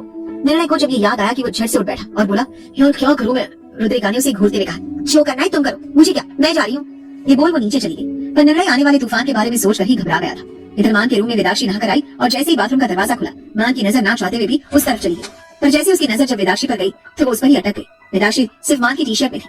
कुछ देर मान उसे निहारता ही रह गया, लेकिन अगले ही पल जब उसे एहसास हुआ कि वो क्या कर रहा है तो उसे अपना माथा पीटते हुए अपनी आंखें बंद कर ली। इस लड़की को अकल नहीं है क्या? मैंने इसे टी शर्ट पकड़ाई तो सिर्फ टी शर्ट में बाहर आ गई, टॉवल नहीं लपेट सकती थी। उसे इस तरह से अपनी आंखें बंद किए हुए देखकर वेदाक्षी ने कहा, क्या हुआ आपको? ज्यादा सन बनने की जरूरत नहीं है, मुझे पता है कि आपके दिमाग में क्या चल रहा है। ये सुनकर मान ने तुरंत आंखें खोली। अच्छा क्या चल रहा है मेरे दिमाग में? वेदाक्षी आईने के सामने खड़ी हुई और अपने बालों को हाथ से संवारते हुए बोली, भूल गए कल कार में क्या कर रहे थे? मेरा फायदा उठाने की कोशिश। उसे इतना कहा ही था कि तब तक मान उसके सामने आकर खड़ा हो चुका था। आईने और अपने बीच मान को देखकर वेदाक्षी एक पल के लिए सकपका गई। अब यहाँ क्या कर रही है? लेकिन मान के चेहरे पर अब खुराफात स्माइल थी। वो उसकी तरफ झुकते हुए बोला, अच्छा तो क्या कह रही थी? कल गाड़ी में जो कुछ हुआ था उसकी शुरुआत तो तुमने की थी ना? यही नहीं, आज सुबह भी शायद तुम ही टेडी पर समझकर मुझसे। मान की ये बातें सुनकर वेदाक्षी ने शर्म से अपनी आंखें बंद कर ली और फिर मान को जोर से धक्का देकर बोली, प्लीज, वो सब इत्तेफाक था, मेरा कोई इंटेंशन नहीं था।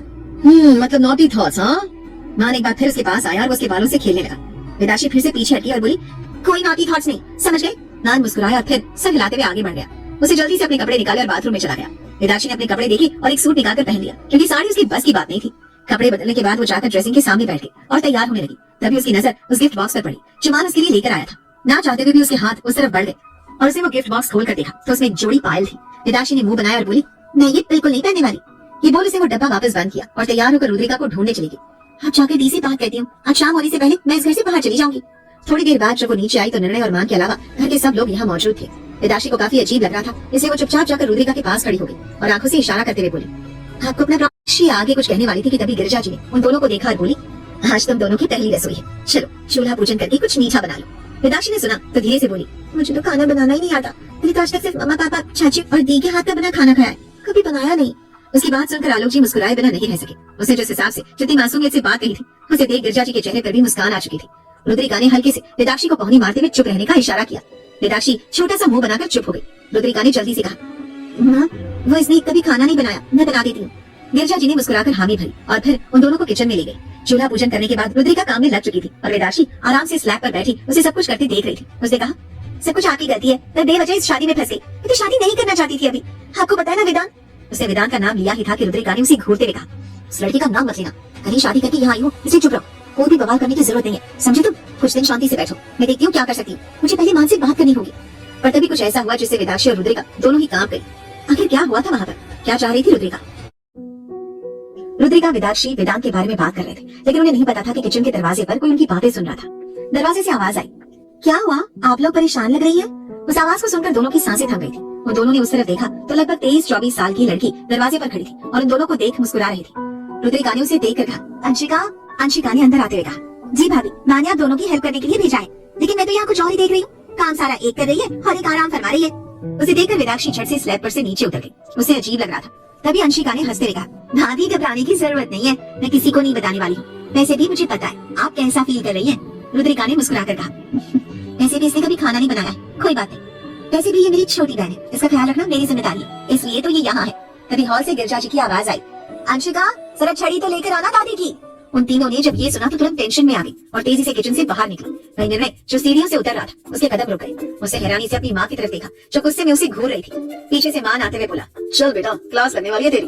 निर्णय ने छोटा सा मुंह बनाकर कहा, मान बचा ले भाई। मान ने कंधे उचकाए और कहा, मैं कुछ नहीं जानता, जो रायता फैलाया है खुद साफ करो। ये बोल वो नीचे आ गया। निर्णय बेचारा कहाँ जाता, आना तो नीचे ही था, इसलिए झूठी स्माइल के साथ नीचे उतर आया। गिरजा जी ने उसके आते ही उसका कान पकड़ मरोड़ दिया। निर्णय ने चिल्लाते हुए कहा, बहुत दर्द हो रहा है, छोड़ दो छोड़ दो। लेकिन वो जितना खुद को छुड़ाने की कोशिश करता, गिरजा जी की पकड़ उतनी ही तेज होती जा रही। उन्होंने उसे घूरते हुए गुस्से से कहा, क्या हरकत की कर तूने, जरा भी हमारे घर परिवार की इज्जत के बारे में नहीं सोचा, रुद्रिका के माँ बाप की इज्जत के बारे में नहीं सोचा। और वो वेदाक्षी, उस बेचारी बच्ची का तो कोई दोष भी नहीं है, फिर भी बिना सोचे समझे उसे शादी करनी पड़ी। उसे घर वालों को क्या जवाब दोगे तुम? निर्णय बेचारा क्या ही कहता, गलती उसकी भी थी, ये बात वो भी जानता था। तभी रुद्रिका, जिसे निर्णय पर तरस आ रहा था, वो भागते हुए उसके पास आई। उसे गिरजा से कहा, माँ बता तो रहे, छोड़ दो ना। गिरजा जी ने उसे घूर कर देखा तो रुद्रिका चुपचाप खड़ी हो गई। गिरजा ने अपना हाथ पीछे करते हुए कहा, तुम दोनों एक बार हमसे बात नहीं कर सकते थे, हम कौन सा मना कर देते, लेकिन नहीं, भागकर शादी करनी थी। वो दोनों खामोश खड़े थे और हर कोई उनके जवाब के इंतजार में था। गिरजा जी ने निर्णय को घूरते हुए कहा, बताओ भैया, साफ साफ बताओ, कल जो किया वो क्यों किया, और कब से चल रहा था ये तुम दोनों का? निर्णय ने उन्हें देखा और बोला, माँ, हम दोनों काफी टाइम से साथ हैं और फिर शादी से पहले हम दोनों का ब्रेकअप हो गया, लेकिन कुछ टाइम में हमें ये भी समझ आ गया कि हम एक दूसरे के बिना नहीं रह पाएंगे। लेकिन तब तक शादी की डेट फिक्स हो चुकी थी, हमें समझ नहीं आ रहा था कि क्या करना है और क्या नहीं। भाई से बात करने की कोशिश की, लेकिन वो काम के साथ साथ शादी की तैयारियों को भी देख रहे थे, इसीलिए मैं कुछ कर ही नहीं पाया, ना उनसे बात कर पाया और ना ही बता पाया। तभी रुद्रिका ने कहा, हम दोनों की बराबर गलती है माँ, मैंने वेदाक्षी को मंडप में बैठने को कहा था, हमें लगा था हम टाइम पर पहुंच जाएंगे, लेकिन हम जब तक आए तब तक तो शादी हो चुकी थी और सब कुछ हमारे हाथ से निकल चुका था। मैंने हमने यही सोचा था कि हम आकर शादी रुकवा देंगे। रुद्रिका की इस बात पर मान ने तिरछी नजर से वेदाक्षी की तरफ देखा। उसे जब रियलाइज हुआ कि सच में वेदाक्षी उसे शादी नहीं करना चाहती थी, तो उसके दिल के एक कोने में हल्का सा दर्द हुआ। उसी समय गिरजा जी ने निर्णय और रुद्रिका दोनों को घूरते हुए कहा, इतने बड़े हो गए हो पर अकल रत्ती भर भी नहीं आई है। उन दोनों ने गर्दन झुका ली। मान ने निर्णय को घूरते हुए कहा, एक बार कोशिश तो करता बताने की, मैं नहीं सुनता तब बात दूसरी थी, तूने क्या ही कोशिश की मुझे बताने की। निर्णय ने जैसे ही मान की बात सुनी, उसे घूर कर उसे देखा और मन ही मन बोला, हाँ बुझने वाली है तो उसमें और ज्यादा घी डालने की क्या जरूरत है? आलोक जी ने उनके बीच आते हुए कहा, अच्छा ठीक है, जो हुआ सो हुआ। अच्छा है ना, दोनों बेटों की शादी हो गई तो घर में दो बहुएं आ गई, अब आप आराम से बैठकर हुकूमत कीजिएगा। गिरजा जी ने उन्हें देखा और बोली, बहू आ गई तो क्या हुआ, और कौन सी हुकूमत, मैं कौन सा कोई जालिम सास बनने वाली हूँ, मुझे तो बस निर्णय के कान खींचने का मन कर रहा था, मन कर रहा है खींच के थप्पड़ लगाओ इसे। निर्णय ने ये सुनकर जल्दी से अपने दोनों गालों पर अपने हाथ रख दिए। यार माते मत मारो, कल जो ससुर जी ने थप्पड़ मारा था उसकी गूंज अब तक कान में गूंज रही है और अब और हिम्मत नहीं है थप्पड़ खाने की। गिरजा जी ने उसे घूर कर देखा तो उसे मासूम सा चेहरा बना लिया। वेदाक्षी बड़े ध्यान से सब कुछ देख रही थी। उसे वहाँ अजीब तो लग रहा था, लेकिन इन सब के बीच वो खुद को कंफर्टेबल करने की कोशिश में लगी हुई थी। रुद्रिका को इतनी दिक्कत नहीं हो रही थी, लेकिन वेदाक्षी वो सिर्फ उन्हीं लोगों के आसपास हंस बोल सकती थी जिनके साथ वो हमेशा से रहती आई थी। वो जल्दी से किसी के भी साथ खुलकर बात नहीं कर सकती थी। थोड़ी देर बाद सब लोगों ने साथ में ब्रेकफास्ट किया। वेदाक्षी जो रुद्रिका के बगल में बैठी रही थी, उसे रुद्रिका ने चालाकी से मान के बगल में बिठा दिया था। मान और वेदाक्षी दोनों ही एक दूसरे के बगल में ऑकवर्ड फील कर रहे थे। जब मान ने देखा कि वेदाक्षी फिर से उसी तरह अपनी उंगलियों से खेल रही है जैसे वो मंडप के नीचे थी, तो उसके दिमाग में फिर शरारत सूझी और उसे वहाँ बैठे सबसे कहा, वैसे मुझे कोई बताएगा कि टेडी बेयर कहाँ मिलता है? टेडी बेयर नाम सुनते ही वेदाक्षी जोर जोर से खांसने लगी। उसे सुबह की वो सारी बातें याद आ गई कि वो किस तरह मान को टेडी बेयर समझकर उसे चिपक कर सोई थी। उसे तिरछी नजर से मान की तरफ देखा। उस वक्त मान भी उसे ही देख रहा था और आंखों से चिढ़ा रहा था। तब वेदाक्षी ने टेबल के नीचे से एक जोरदार पैर मान के पैर में मार दिया। उनकी ये सारी हरकत टेबल पर बैठे सभी लोगों ने देख ली थी, पर तभी निर्णय ने छेड़ते हुए कहा, लगता है कल रात टेडी बेयर गेम हुआ है। ये सुनते विदाक्षी शर्म से पानी पानी हो रही थी, पर मान ने बात संभाल लिया। क्या बकवास है, मेरे ऑफिस में एक बच्ची आती है, मैं उसे देने के लिए सोच रहा था। इतना कहकर वो टेबल से उठ गया। चाची माँ, मैं ऑफिस जा रहा हूँ। गिरजा जी ने उसे रोकते हुए कहा, अरे रुक, कहाँ जा रहा है तू? आज कहीं नहीं जाना है, पहले तो पहली रसोई का नेक दो बहू को। माँ ने उन्हें अजीब तरह से देखते हुए कहा, पर मैंने तो कहीं उसे गिफ्ट दिया है, अब और क्या ले गया? गिरजा जी ने उसे देखा और बोली, अरे तो वो तो मुंह दिखाई का तोहफा था, अब पहली रसोई का नेक वो कौन देगा? विदाक्षी ने जल्दी से कहा, आंटी मैंने तो कुछ बनाया नहीं ना, मुझे जरूरत नहीं है, सब कुछ तो दी ने बनाया है, नेक तो उन्हें दो। गिरजा जी ने उसे घूरते हुए कहा, आंटी नहीं मम्मी। विदाक्षी कुछ चुप हो गई। सब लोग विदाक्षी को देखने लगे और सबके देखने से विदाक्षी हड़बड़ा गई। मान की नजरें भी उस पर थी और सबसे ज्यादा अनकंफर्टेबल विदाक्षी उसे महसूस कर रही थी। ऐसा नहीं था कि मान उसे कोई गलत नजर से देख रहा था, और ये बात विदाक्षी भी समझ रही थी, लेकिन न जाने क्यों उसे कुछ अजीब लग रहा था। ये नजरें उसे काफी अलग सी लग रही थी। उसने तुरंत अपनी नजरें झुका ली। निर्णय ने रुद्रिका को एक रिंग गिफ्ट की। वहीं आलोक जी और गिरजा जी ने रुद्रिका को शगुन के कुछ पैसे और गहने दिए। विदाक्षी को भी पैसे और गहने मिले, लेकिन वो लेने से इनकार कर रही थी। गिरजा जी ने उसे डांटा तो उसे चुपचाप सब कुछ रख लिया। अब सब मान को देख रहे थे कि वो क्या देगा। मान कुछ लाया नहीं था और उसे पता भी नहीं था कि ऐसी कोई रस्म होने वाली है। आखिर में वो उठा और चलकर विदाक्षी के पास गया। विदाक्षी ने अपनी आंखें जल्दी जल्दी झपकाते हुए उसे देखा। मान ने अपने गले से अपनी चेन उतारी और विदाक्षी के गले में पहना दी। हर कोई हैरान था। निर्णय ने जल्दी से कहा, मान वो चेन। मान ने उसकी बात काटते हुए कहा, मेरे लिए ये बहुत कीमती है, लेकिन अब जब मेरी जिंदगी इससे जुड़ी है तो ये उससे भी ज्यादा कीमती है। मान के ये शब्द विदाक्षी के दिल में जा लगे। वो उसे हैरानी से देखने लगी। उसने क्या कहा ये वो समझने की कोशिश में लगी हुई थी। वहीं हर किसी के होठों पर एक हल्की सी मुस्कान आ चुकी थी। मान ने विदाक्षी को वो चेन पहनाई और हल्के से उस चेन को छूते हुए बोला, अपना अस्तित्व दे रहा हूँ तुम्हें, संभाल कर रखना। ये बोल वो 2 कदम पीछे हट गया, लेकिन उसके कहने का मतलब उसके घर वालों के अलावा उन दोनों बहनों को बिल्कुल नहीं समझ आया। पर घर पर हर कोई मान को जाते हुए हैरानी से देख रहा था। आलोक जी ने धीरे से कहा, इसने आज जो कदम उठाया है कहीं इसे मुसीबत में ना डाल दे। आखिर क्या है उस चेन? मान ऑफिस के लिए निकल चुका था। गिरजा जी ने उसे रोका, लेकिन वो बिल्कुल नहीं रुका। उसके जाते विदाक्षी रुद्रा दी के पीछे गई, पर रुद्रिका जानती थी अगर वो विदाक्षी से बात करने गई तो वो उसे बस घर से जाने के लिए बोली। इसलिए वो काम के बहाने गिरजा जी के पास चली गई और विदाक्षी मुंह लटकाकर अपने कमरे में आ गई। पर वहाँ उसके पास करने को कुछ नहीं था। वो रूम में बैठी बस सोच रही थी कि आगे उसे क्या करना है। मैं रुद्रा दी के भरोसे यहाँ बैठे नहीं रह सकती, मुझे खुद ही कुछ करना होगा। सबसे पहले तो वेदांत से बात करती हूँ। उसने अपना फोन निकाला और वेदांत को कॉल लगा दिया। उधर से जैसे ही कॉल पिक हुआ, विदाक्षी ने जल्दी से कहा, तुम कहाँ थे? तुमने तो मुझे कॉल भी नहीं किया। वेदांत की कुछ गुस्से से भरी आवाज आई, आ गई याद तुम्हें मेरी? क्या हुआ, पति की बाहों से फुर्सत मिली? विदाक्षी उसकी बात करने के तरीके से हैरान थी। उसने आज से पहले उसे इस तरह कभी बात नहीं की थी। उसे जल्दी से कहा, तुम क्या बकवास कर रही हो वेदांत? कैसी बातें कर रहे हो? और क्या कहूं, तुम्हारी शादी हो गई और तुमने मुझे बताना तक जरूरी नहीं समझा। बड़े बड़े वादे किए थे ना, मुझसे प्यार करती हो, शादी भी मुझसे करोगी, तो क्या है ये सब? विदाक्षी ने उसे समझाने की कोशिश करके कहा, पहली बात तो तुम्हें ये सब किसने बताया है, और दूसरी बात तुम जैसा समझ रहे हो वैसा कुछ भी नहीं है। तो बस ये अचानक से हो गया, मैं कोई शादी वादी करने के मूड में नहीं थी। वेदांत ने हंसते हुए कहा, वो अच्छा, शादियां भी अचानक होने लगी, मुझे आज पता लगा। विदाक्षी ने उसे समझाने की कोशिश की और कहा, देखो वेदांत, तुम कुछ भी कंक्लूजन मत निकालो, हम मिलते हैं ना, मैं तुम्हें सब कुछ समझाऊंगी, क्या हुआ और क्या नहीं। देखो वैसे भी मेरे लिए ये शादी कोई मायने नहीं रखती। दूसरी बात, मैं सिर्फ तुमसे प्यार करती हूँ और मैंने जो कहा था मैं उस बात पर आज भी कायम हूँ। मैं सिर्फ तुमसे शादी करूंगी। ये शादी अचानक से हुई और बिना किसी की जान पहचान की हुई। किसी को भी नहीं पता था कि ये सब हो जाएगा, और इसलिए मैंने तुम्हें कॉल किया जिससे तुम मेरी हेल्प कर सको। वेदांत ने उसकी बात सुनी और कहा, हेल्प तो दूर की बात है, मिलने का भी कोई फायदा नहीं है विदाक्षी, रहने दो, तुम्हें कोई एक्सप्लेनेशन देने की भी जरूरत नहीं है। वेदाक्षी को डर लगने लगा था कि कहीं सच में वेदांत की रिलेशनशिप खत्म न कर दे।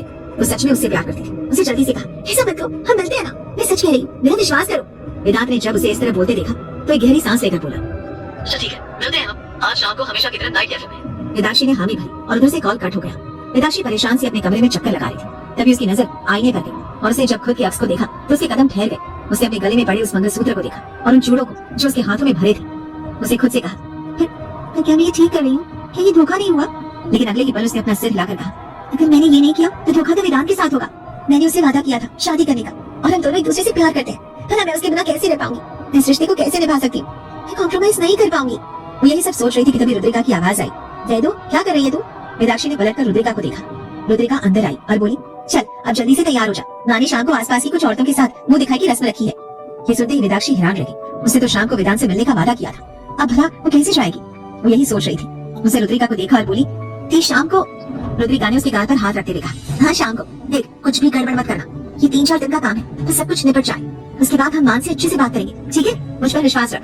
ये कहकर रुद्रिका वेदाक्षी के कपड़े और गहने निकाल लेना। वेदाक्षी हैरान परेशान सी खड़ी थी। उसने अपने हाथ में पकड़े फोन को कस के पकड़ लिया। उसे समझ नहीं आ रहा था कि वो क्या करे। सच में वो काफी बुरी तरह से फंस चुकी थी। रुद्रिका ने उसके सारे कपड़े और गहने निकालकर उसे पकड़ाते देखा, अब ठीक से तैयार हो जाना, समझी? मान भी थोड़ी देर में आ ही जाएगा और इसके बाद मुंह दिखाई की रस्म होनी है। कोई भी बखेड़ा मत करना वेदू, और बस थोड़े दिनों की बात है, उसके बाद मैं सब संभालूंगी, ठीक है? वेदाक्षी ने हल्के से मुस्कुराकर बस हाँ में गर्दन हिला दी, लेकिन वो मन ही मन काफी घबरा चुकी थी। वो जानती थी कि वेदांत कैसा इंसान है। उसने मन ही मन कहा, पता नहीं वो क्या सोचेगा, अगर मैं नहीं गई तो पक्का वो यही सोचेगा कि मैंने सच में उसे धोखा दिया है। वो मुझसे बात नहीं करेगा और मैं नहीं चाहती ऐसा हो। क्या करूँ, कुछ तो करना पड़ेगा। उसे कह दो कि मैं नहीं आ सकती, लेकिन उसके बाद तो वो मुझे गलत समझेगा ना, उसे लगेगा मैंने ये शादी अपनी मर्जी से की है। वेदाक्षी मन ही मन हाँ और ना में उलझी हुई थी, लेकिन उसे बिल्कुल समझ नहीं आ रहा था कि उसे क्या करना है और क्या नहीं। उसे उन कपड़ों और गहनों को देखा। वो एक बहुत ही खूबसूरत सी बनारसी साड़ी थी जिसके साथ एमरल्ड ग्रीन कलर की ज्वेलरी रखी हुई थी। वेदाक्षी ने गहरी सांस ली और बेड पर बैठे हुए बोली, साड़ी कौन पहनेगा, मुझे तो साड़ी पहनना ही नहीं आता। ये दी भी ना, क्या जरूरत है ये सब करने की, उनकी वजह से मैं फंस गई। ये कहते हुए उसने अपना मुंह लटका लिया। अभी थोड़ी देर ही हुई थी कि उसके कमरे में किसी के कदमों की आहट सुनाई थी। उसे सिर उठाकर देखा तो सामने मान था। वेदाक्षी ने उसे देखकर मुंह बना लिया। उसे पता नहीं क्यों ये इंसान फूटी आंख पसंद नहीं आ रहा था। मान ने उसे देखते हुए कहा, तुम अभी तक बैठी हो, तैयार नहीं हुई? वैदू ने उसे देखा और मुंह बनाकर बोली, मुझे साड़ी पहनना नहीं आता, जाकर किसी से कहो कि मुझे साड़ी पहना है, तब मैं तैयार होंगी ना। मान ने उसे अपनी आंखें छोटी छोटी करके घूरा और बोला, क्यों, तुम्हारे पैरों में मेहंदी लगी है जो तुम जाकर किसी से कह नहीं सकती? वेदाक्षी ने भी उसे बराबर घूरते हुए कहा, क्यों आप जाकर बोल नहीं सकते, यहाँ पर खड़े खड़े क्या कर रहे हो, बोल दो किसी को। मैं किसी कहूँ जाकर, दी से कह नहीं सकती, वो खुद तैयार हो रही होंगी, और बाकी मैं किसी से क्या ही कहूँ, मैं तो यहाँ किसी को जानती भी नहीं हूँ। उसकी इस बात ने मान को खामोश कर दिया। रुद्रिका ने उसे बताया था कि वेदाक्षी जल्दी से किसी के साथ भी कंफर्टेबल नहीं होती थी, और ऐसे ही किसी से बातें करने में उसका एक्सपीरियंस जीरो था। मान ने गहरी सांस ली और कहा, अच्छा ठीक है, जाकर चेंज तो करो, मैं देखता हूँ। वेदाक्षी ने ब्लाउज और पेटीकोट उठाया और बाथरूम में चली गई। मान ने अपने जूते उतारे और गहरी सांस लेकर वहीं बैठ गया। उसने अपना माथा रगड़ते हुए कहा, भगवान क्या लड़की है, कैसे संभालूंगा मैं इसे, बिल्कुल बच्चों की तरह बिहेव करती है। कौन कहेगा ये 23 साल की लॉ की स्टूडेंट है। थोड़ी देर बाद वेदाक्षी बाथरूम से बाहर निकली। उसे अपने चारों तरफ टॉवल लपेट रखा था। माँ ने गहरी सांस ली और मन ही मन बोला, शुक्र है इस टाइम तो इसने दिमाग का इस्तेमाल किया। ये कहते हुए वो उठ खड़ा हुआ। उसे जाकर कमरे का दरवाजा बंद किया तो वेदाक्षी घबराकर 2 कदम पीछे हट गई और घबराते हुए बोली, ये क्या कर रहे हो, आपने ये दरवाजा क्यों बंद किया? आप किसी को बुलाने जाने वाले थे ना, आप हंशिका को नहीं बुलाकर लाए? मान ने अपने कदम बेड की तरफ बढ़ा दिए और जाकर उसकी साड़ी उठा ली। वेदाक्षी अजीब तरह से देख रही थी। मान अभी पलटा कि उससे पहले उसने अपनी जेब से रुमाल निकाला और अपनी आंखों पर बांधते हुए कहा, शांति से चुपचाप मेरे सामने आकर खड़ी हो जाओ, मुंह से एक शब्द मत निकालना। वेदाक्षी आंखें फाड़े उसे देख रही थी। आखिर ये आदमी क्या करने की कोशिश कर रहा था। मान ने उसे फिर से पुकारा, वैदो मेरे सामने आओ। वेदाक्षी ने मुंह बनाकर कहा, मुझे वैदो मत कहो, मुझे वैदो सिर्फ मेरे घर वाले बोलते हैं, यू कैन कॉल मी वेदाक्षी और मिस राणा। मान ने हल्के से एक तिरछी मुस्कान के साथ कहा, मैं तुम्हें इनमें से कुछ भी नहीं बुलाने वाला। अब खुश, मैं तुम्हें वो नाम दूंगा जो मेरे दिल को पसंद आएगा, समझी तुम? अब चुपचाप यहाँ आकर खड़ी हो जाओ, वरना मैं आंखों पर बंधा हुआ ये रुमाल हटा दूंगा, फिर मत कहना मुझे कुछ। आखिरी बात में मान ने उसे धमका दिया और उसकी धमकी असर भी कर गई। वेदाक्षी चुपचाप जाकर उसके सामने खड़ी हो गई और मान ने वेदाक्षी को साड़ी पहनाना स्टार्ट किया। वेदाक्षी थोड़ा अनकंफर्टेबल फील कर रही थी, लेकिन मान के टच ने उसे कुछ भी गंदा फील नहीं करवाया। उसे थोड़ा सा अजीब लगा कि ऐसा क्यों हुआ, लेकिन उसने अपने सारे ख्यालों को एक तरफ झटक दिया। मान उसे साड़ी पहना रहा था, वो भी सिर्फ अंदाजा लगाते हुए। अब बारी थी उसके कमर में साड़ी फंसाने की। मान धीरे धीरे वेदू की कमर में साड़ी फंसा रहा था। वेदू का रोम रोम सिहर जाता। उसने अपनी आंखें बंद कर ली। वहीं मान के दिल की धड़कनें बढ़ी हुई थी, पर उसने अपना संयम नहीं खोया। वो बस धीरे धीरे उसे साड़ी पहनाता रहा। आखिर में मान ने उसे कंधे पर पल्लू सेट किया। उसके बाद अपनी आंखों पर से रुमाल हटा दिया। हो गया। अब जाकर वेदाक्षी ने भी अपनी आंखें खोली। वो मान से कुछ ना कह सकी और खुद को आईने में देखा। सच में उसे काफी अच्छे से उसे साड़ी पहनाई थी। उसने हैरानी से कहा, आपको ये सब भी आता है? मुझे तो लगा था कि कोई रफ एंड टफ बिजनेसमैन ये सब तो नहीं करता होगा। पर मान मानो वेदाक्षी की खूबसूरती में जिसे खो सा गया था। वेदाक्षी कुछ न कुछ बोले जा रही, फिर मान उसे बिना नजरें हटाए अपने आप उसके करीब बढ़ गया। वैदू उसे इस तरह अपनी ओर देखते हुए देख घबरा सी गई थी। उसने डरते हुए कहा, मिस्टर मान क्या हुआ आपको, आप मुझे ऐसे क्यों घूर रहे हैं? तभी मान ने उसके चेहरे को पकड़ा और धीरे धीरे उसकी तरफ झुकने लगा। क्या मान आज सारी मान को अपने करीब आते देख वेदाक्षी का दिल जोर से धड़कने लगा था। उसे रोकने की कोशिश कर रही थी, पर मान तो जैसे किसी और ही दुनिया में जा चुका था। वेदाक्षी ने जोर से उसे धक्का दिया। मान ये क्या कर रहे हैं आप? लेकिन अगले ही पल मान शरारती मुस्कान के साथ कहा, मुझे पता है तुम मुझे पसंद नहीं करती, पर डोंट वरी, मुझे भी मेरी लिमिट्स पता है। मैं कभी भी तुम्हारी परमिशन के बिना कुछ नहीं करूंगा। तो फिलहाल मान ने उसे पकड़ा और मिरर के सामने बैठाते हुए बोला, चुपचाप से यहाँ बैठो। ये कहते हुए उसने उसे एक एक करके सारे गहने उठाए और वेदाक्षी को पहनाने शुरू कर दिए। वेदाक्षी आईने में मान को उसे तैयार करते हुए देख रही थी। उसे कभी नहीं सोचा था कि कोई आदमी उसके लिए ऐसा भी कर सकता है। तभी मान ने उसके पैरों में वो पायल पहनाई जो उसने कल रात उसे गिफ्ट की थी। ये देखते वेदाक्षी वापस अपने पुराने अवतार में आ गई। उसे तुरंत पैर पीछे खींच ली और उसे घूरते हुए कहा, मैं ये नहीं लूंगी, ये मेरे लिए नहीं थी, ये मेरी पत्नी के लिए थी जो तुम हो। इसके अलावा तुम्हें ज्यादा कुछ सोचने की जरूरत नहीं है। कहते हुए मान ने उसके पैर को पकड़ लिया और वो पायल उसे पहना दिए और फिर उसे देख बोला, मैं इतना ही कर सकता हूँ, बाकी का मेकअप तुम खुद से कर लो। ये कहते हुए वो उठकर चेंजिंग रूम में चला गया। वैदू ने मुंह बनाकर मान की नकल करके देखा, नहीं कर सकता, बाकी तुम कर लो। बड़ा आया। वो जल्दी से अपने बाल संवारने लगी। थोड़ी देर बाद जब मान आया तो उसने वेदाक्षी को देखा। वो काफी प्यारी लग रही थी। रेड कलर की बनारसी साड़ी और उसके साथ एमरल्ड ग्रीन कलर की ज्वेलरी और हल्के मेकअप के साथ उसने अपने बालों का जूड़ा बना लिया था। मान की नजर उसकी पीठ पर गई जो उसके बैकलेस ब्लाउज में से नजर आ रही थी। उसकी पीठ पर एक तिल था जो मान को बेहद खूबसूरत लगा, लेकिन उसे जल्दी से अपनी नजरें उस पर से हटा ली और लैपटॉप लेकर बैठ गया। लेकिन ना चाहते हुए भी नजरें बार बार उसी की तरफ जा रही थी। थोड़ी देर बाद रुद्रिका और वेदाक्षी दोनों हॉल में बैठी थी और आसपास की कुछ औरतें मुंह दिखाई की रस्म के लिए वहाँ मौजूद थी। गिरिजा जी ने रस्म शुरू करवाई और एक एक करके सारी औरतें वेदाक्षी और रुद्रिका की मुंह दिखाई करने लगी। साथ ही उन्हें गिफ्ट्स और आशीर्वाद भी मिल रहे थे। वेदाक्षी तो जैसे तैसे खुद को कंट्रोल करके बैठी थी। उसे एक जगह बैठना हजम नहीं हो रहा था। ऊपर से उसे वेदांत की टेंशन थी। जैसे तैसे पूरी रस्म में वो शांत बैठी रही और रस्म पूरी की। रुद्रिका को तो इसी बात में राहत थी कि कम से कम उसने कोई बखेड़ा खड़ा नहीं किया था। वो जानती थी कि उसकी बहन कैसी थी। उसे एक जगह बैठना बिल्कुल नहीं हो सकता था। कमरे में आते ही वेदाक्षी ने सारे कपड़े और जेवर निकालकर फेंक दी और पहले ढीले ढाले कपड़े पहनकर आई। मान इस वक्त कमरे में नहीं था तो पूरे कमरे पर उसी की हुकूमत थी। उसकी ज्वेलरी और साड़ी यूं ही बेड पर फैली हुई थी और दूसरी तरफ जाकर वो निढाल सी बेड पर लुढ़क गई। उसने मन ही मन कहा, वेदांत को कैसे समझाऊं, क्या करूं, कुछ समझ नहीं आ रहा। वहीं इधर रुद्रिका ने कपड़े चेंज किए और चुपचाप जाकर काउच पर बैठ गई। उसके दिमाग में भी वेदाक्षी की टेंशन चल रही थी। मैं जानती हूँ तुम मुझसे मिलने जाने वाली थी, लेकिन मैं ऐसा अभी बिल्कुल नहीं होने दूंगी। उसकी आंखों में एक नया प्लान तैयार हो चुका था। रात को सबने साथ में डिनर किया और फिर सब अपने अपने कमरे में सोने चले गए। मान जब अपने कमरे में आया तो पूरा कमरा बिखरा हुआ था। उसने अपने कमरे का हुलिया देखा और गहरी सांस लेकर बोला, ये एक काम ठीक से नहीं कर सकती। ये कहकर उसने उसके सारे गहने और साड़ी समेट कर एक तरफ रखी और अपना लैपटॉप लेकर वापस स्टडी रूम में चला गया। वेदाक्षी जब कमरे में आई तो उसे कोई नहीं दिखा। ये देखकर उसने राहत की सांस ली और सीधा जाकर बेड पर पसर गई। वेदांत से उसकी बात नहीं हो पाई थी। उसे नहीं पता था कि क्या चल रहा था। उसे कॉल करने की कोशिश की, लेकिन हर बार उसका कॉल कट कर दिया गया। थक हार कर उसने वेदांत को मैसेज करने स्टार्ट कर दिए थे, लेकिन कोई फायदा नहीं। उसे कोई रिप्लाई नहीं मिला। वो उदास होकर बोली, वेदांत मैं सब कुछ ठीक कर दूंगी, बस एक बार बात कर लो। इधर निर्णय आज थोड़ा लेट आने वाला था, इसलिए रुद्रिका अब भी जाग रही थी। वो भी अपने कमरे की बालकनी में बैठी थी। तभी उसे अंधेरे में किसी की परछाई गार्डन की तरफ दिखी। रुद्रिका हैरान थी कि इस वक्त इस तरह चोरी छुपे कौन आ रहा है। सामने वाले इंसान की चाल बता रही थी कि वो कोई जान पहचान का तो हो नहीं सकता था। इसी वजह से तो वो छुपते छुपाते अंदर आ रहा था। रुद्रिका तुरंत नीचे चली गई। उसे जानना था कि आखिर ये कौन था जो यूं ही घर में घुस आया था।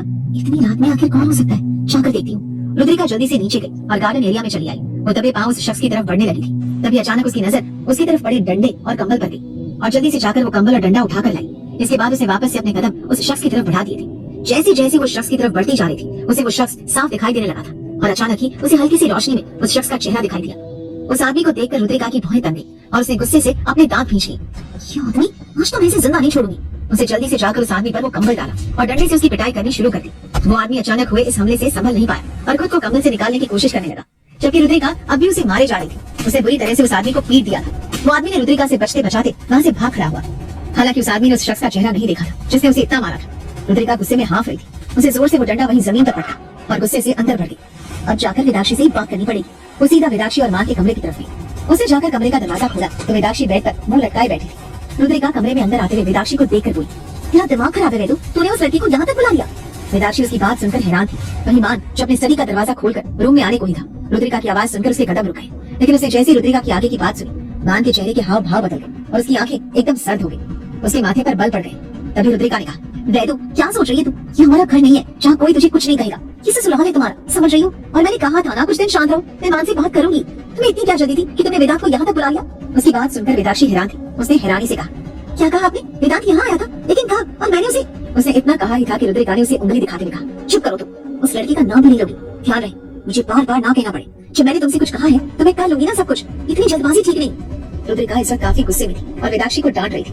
वेदाक्षी उससे अपनी बात कहने की कोशिश भी कर रही थी, लेकिन कह नहीं पा रही थी। रुद्रिका बोली, मैं लास्ट बार बोल रही हूँ वेदु, कुछ भी गड़बड़ मत करना। कुछ भी मतलब कुछ भी नहीं। अभी के लिए छोड़ रही हूँ। इसका मतलब ये नहीं है कि मैं हर बार सब कुछ संभाल पाऊंगी। इस बार तो शुक्र था कि मैंने उसे देख लिया और भगा दिया। अगर कोई और होता तो हम जवाब भी नहीं दे पाते। तुम्हारे कैरेक्टर पर सवाल उठा सो अलग। रुद्रिका उसे सुनाकर वहाँ से चली गई। वेदाक्षी बेड पर छोटा सा मुंह बनाकर बैठे हुए बोली, फिर मैंने तो उसे बात तक नहीं की। मैंने उसे मिलने का कहा था, मुझे नहीं पता था वो यहाँ आ जाएगा।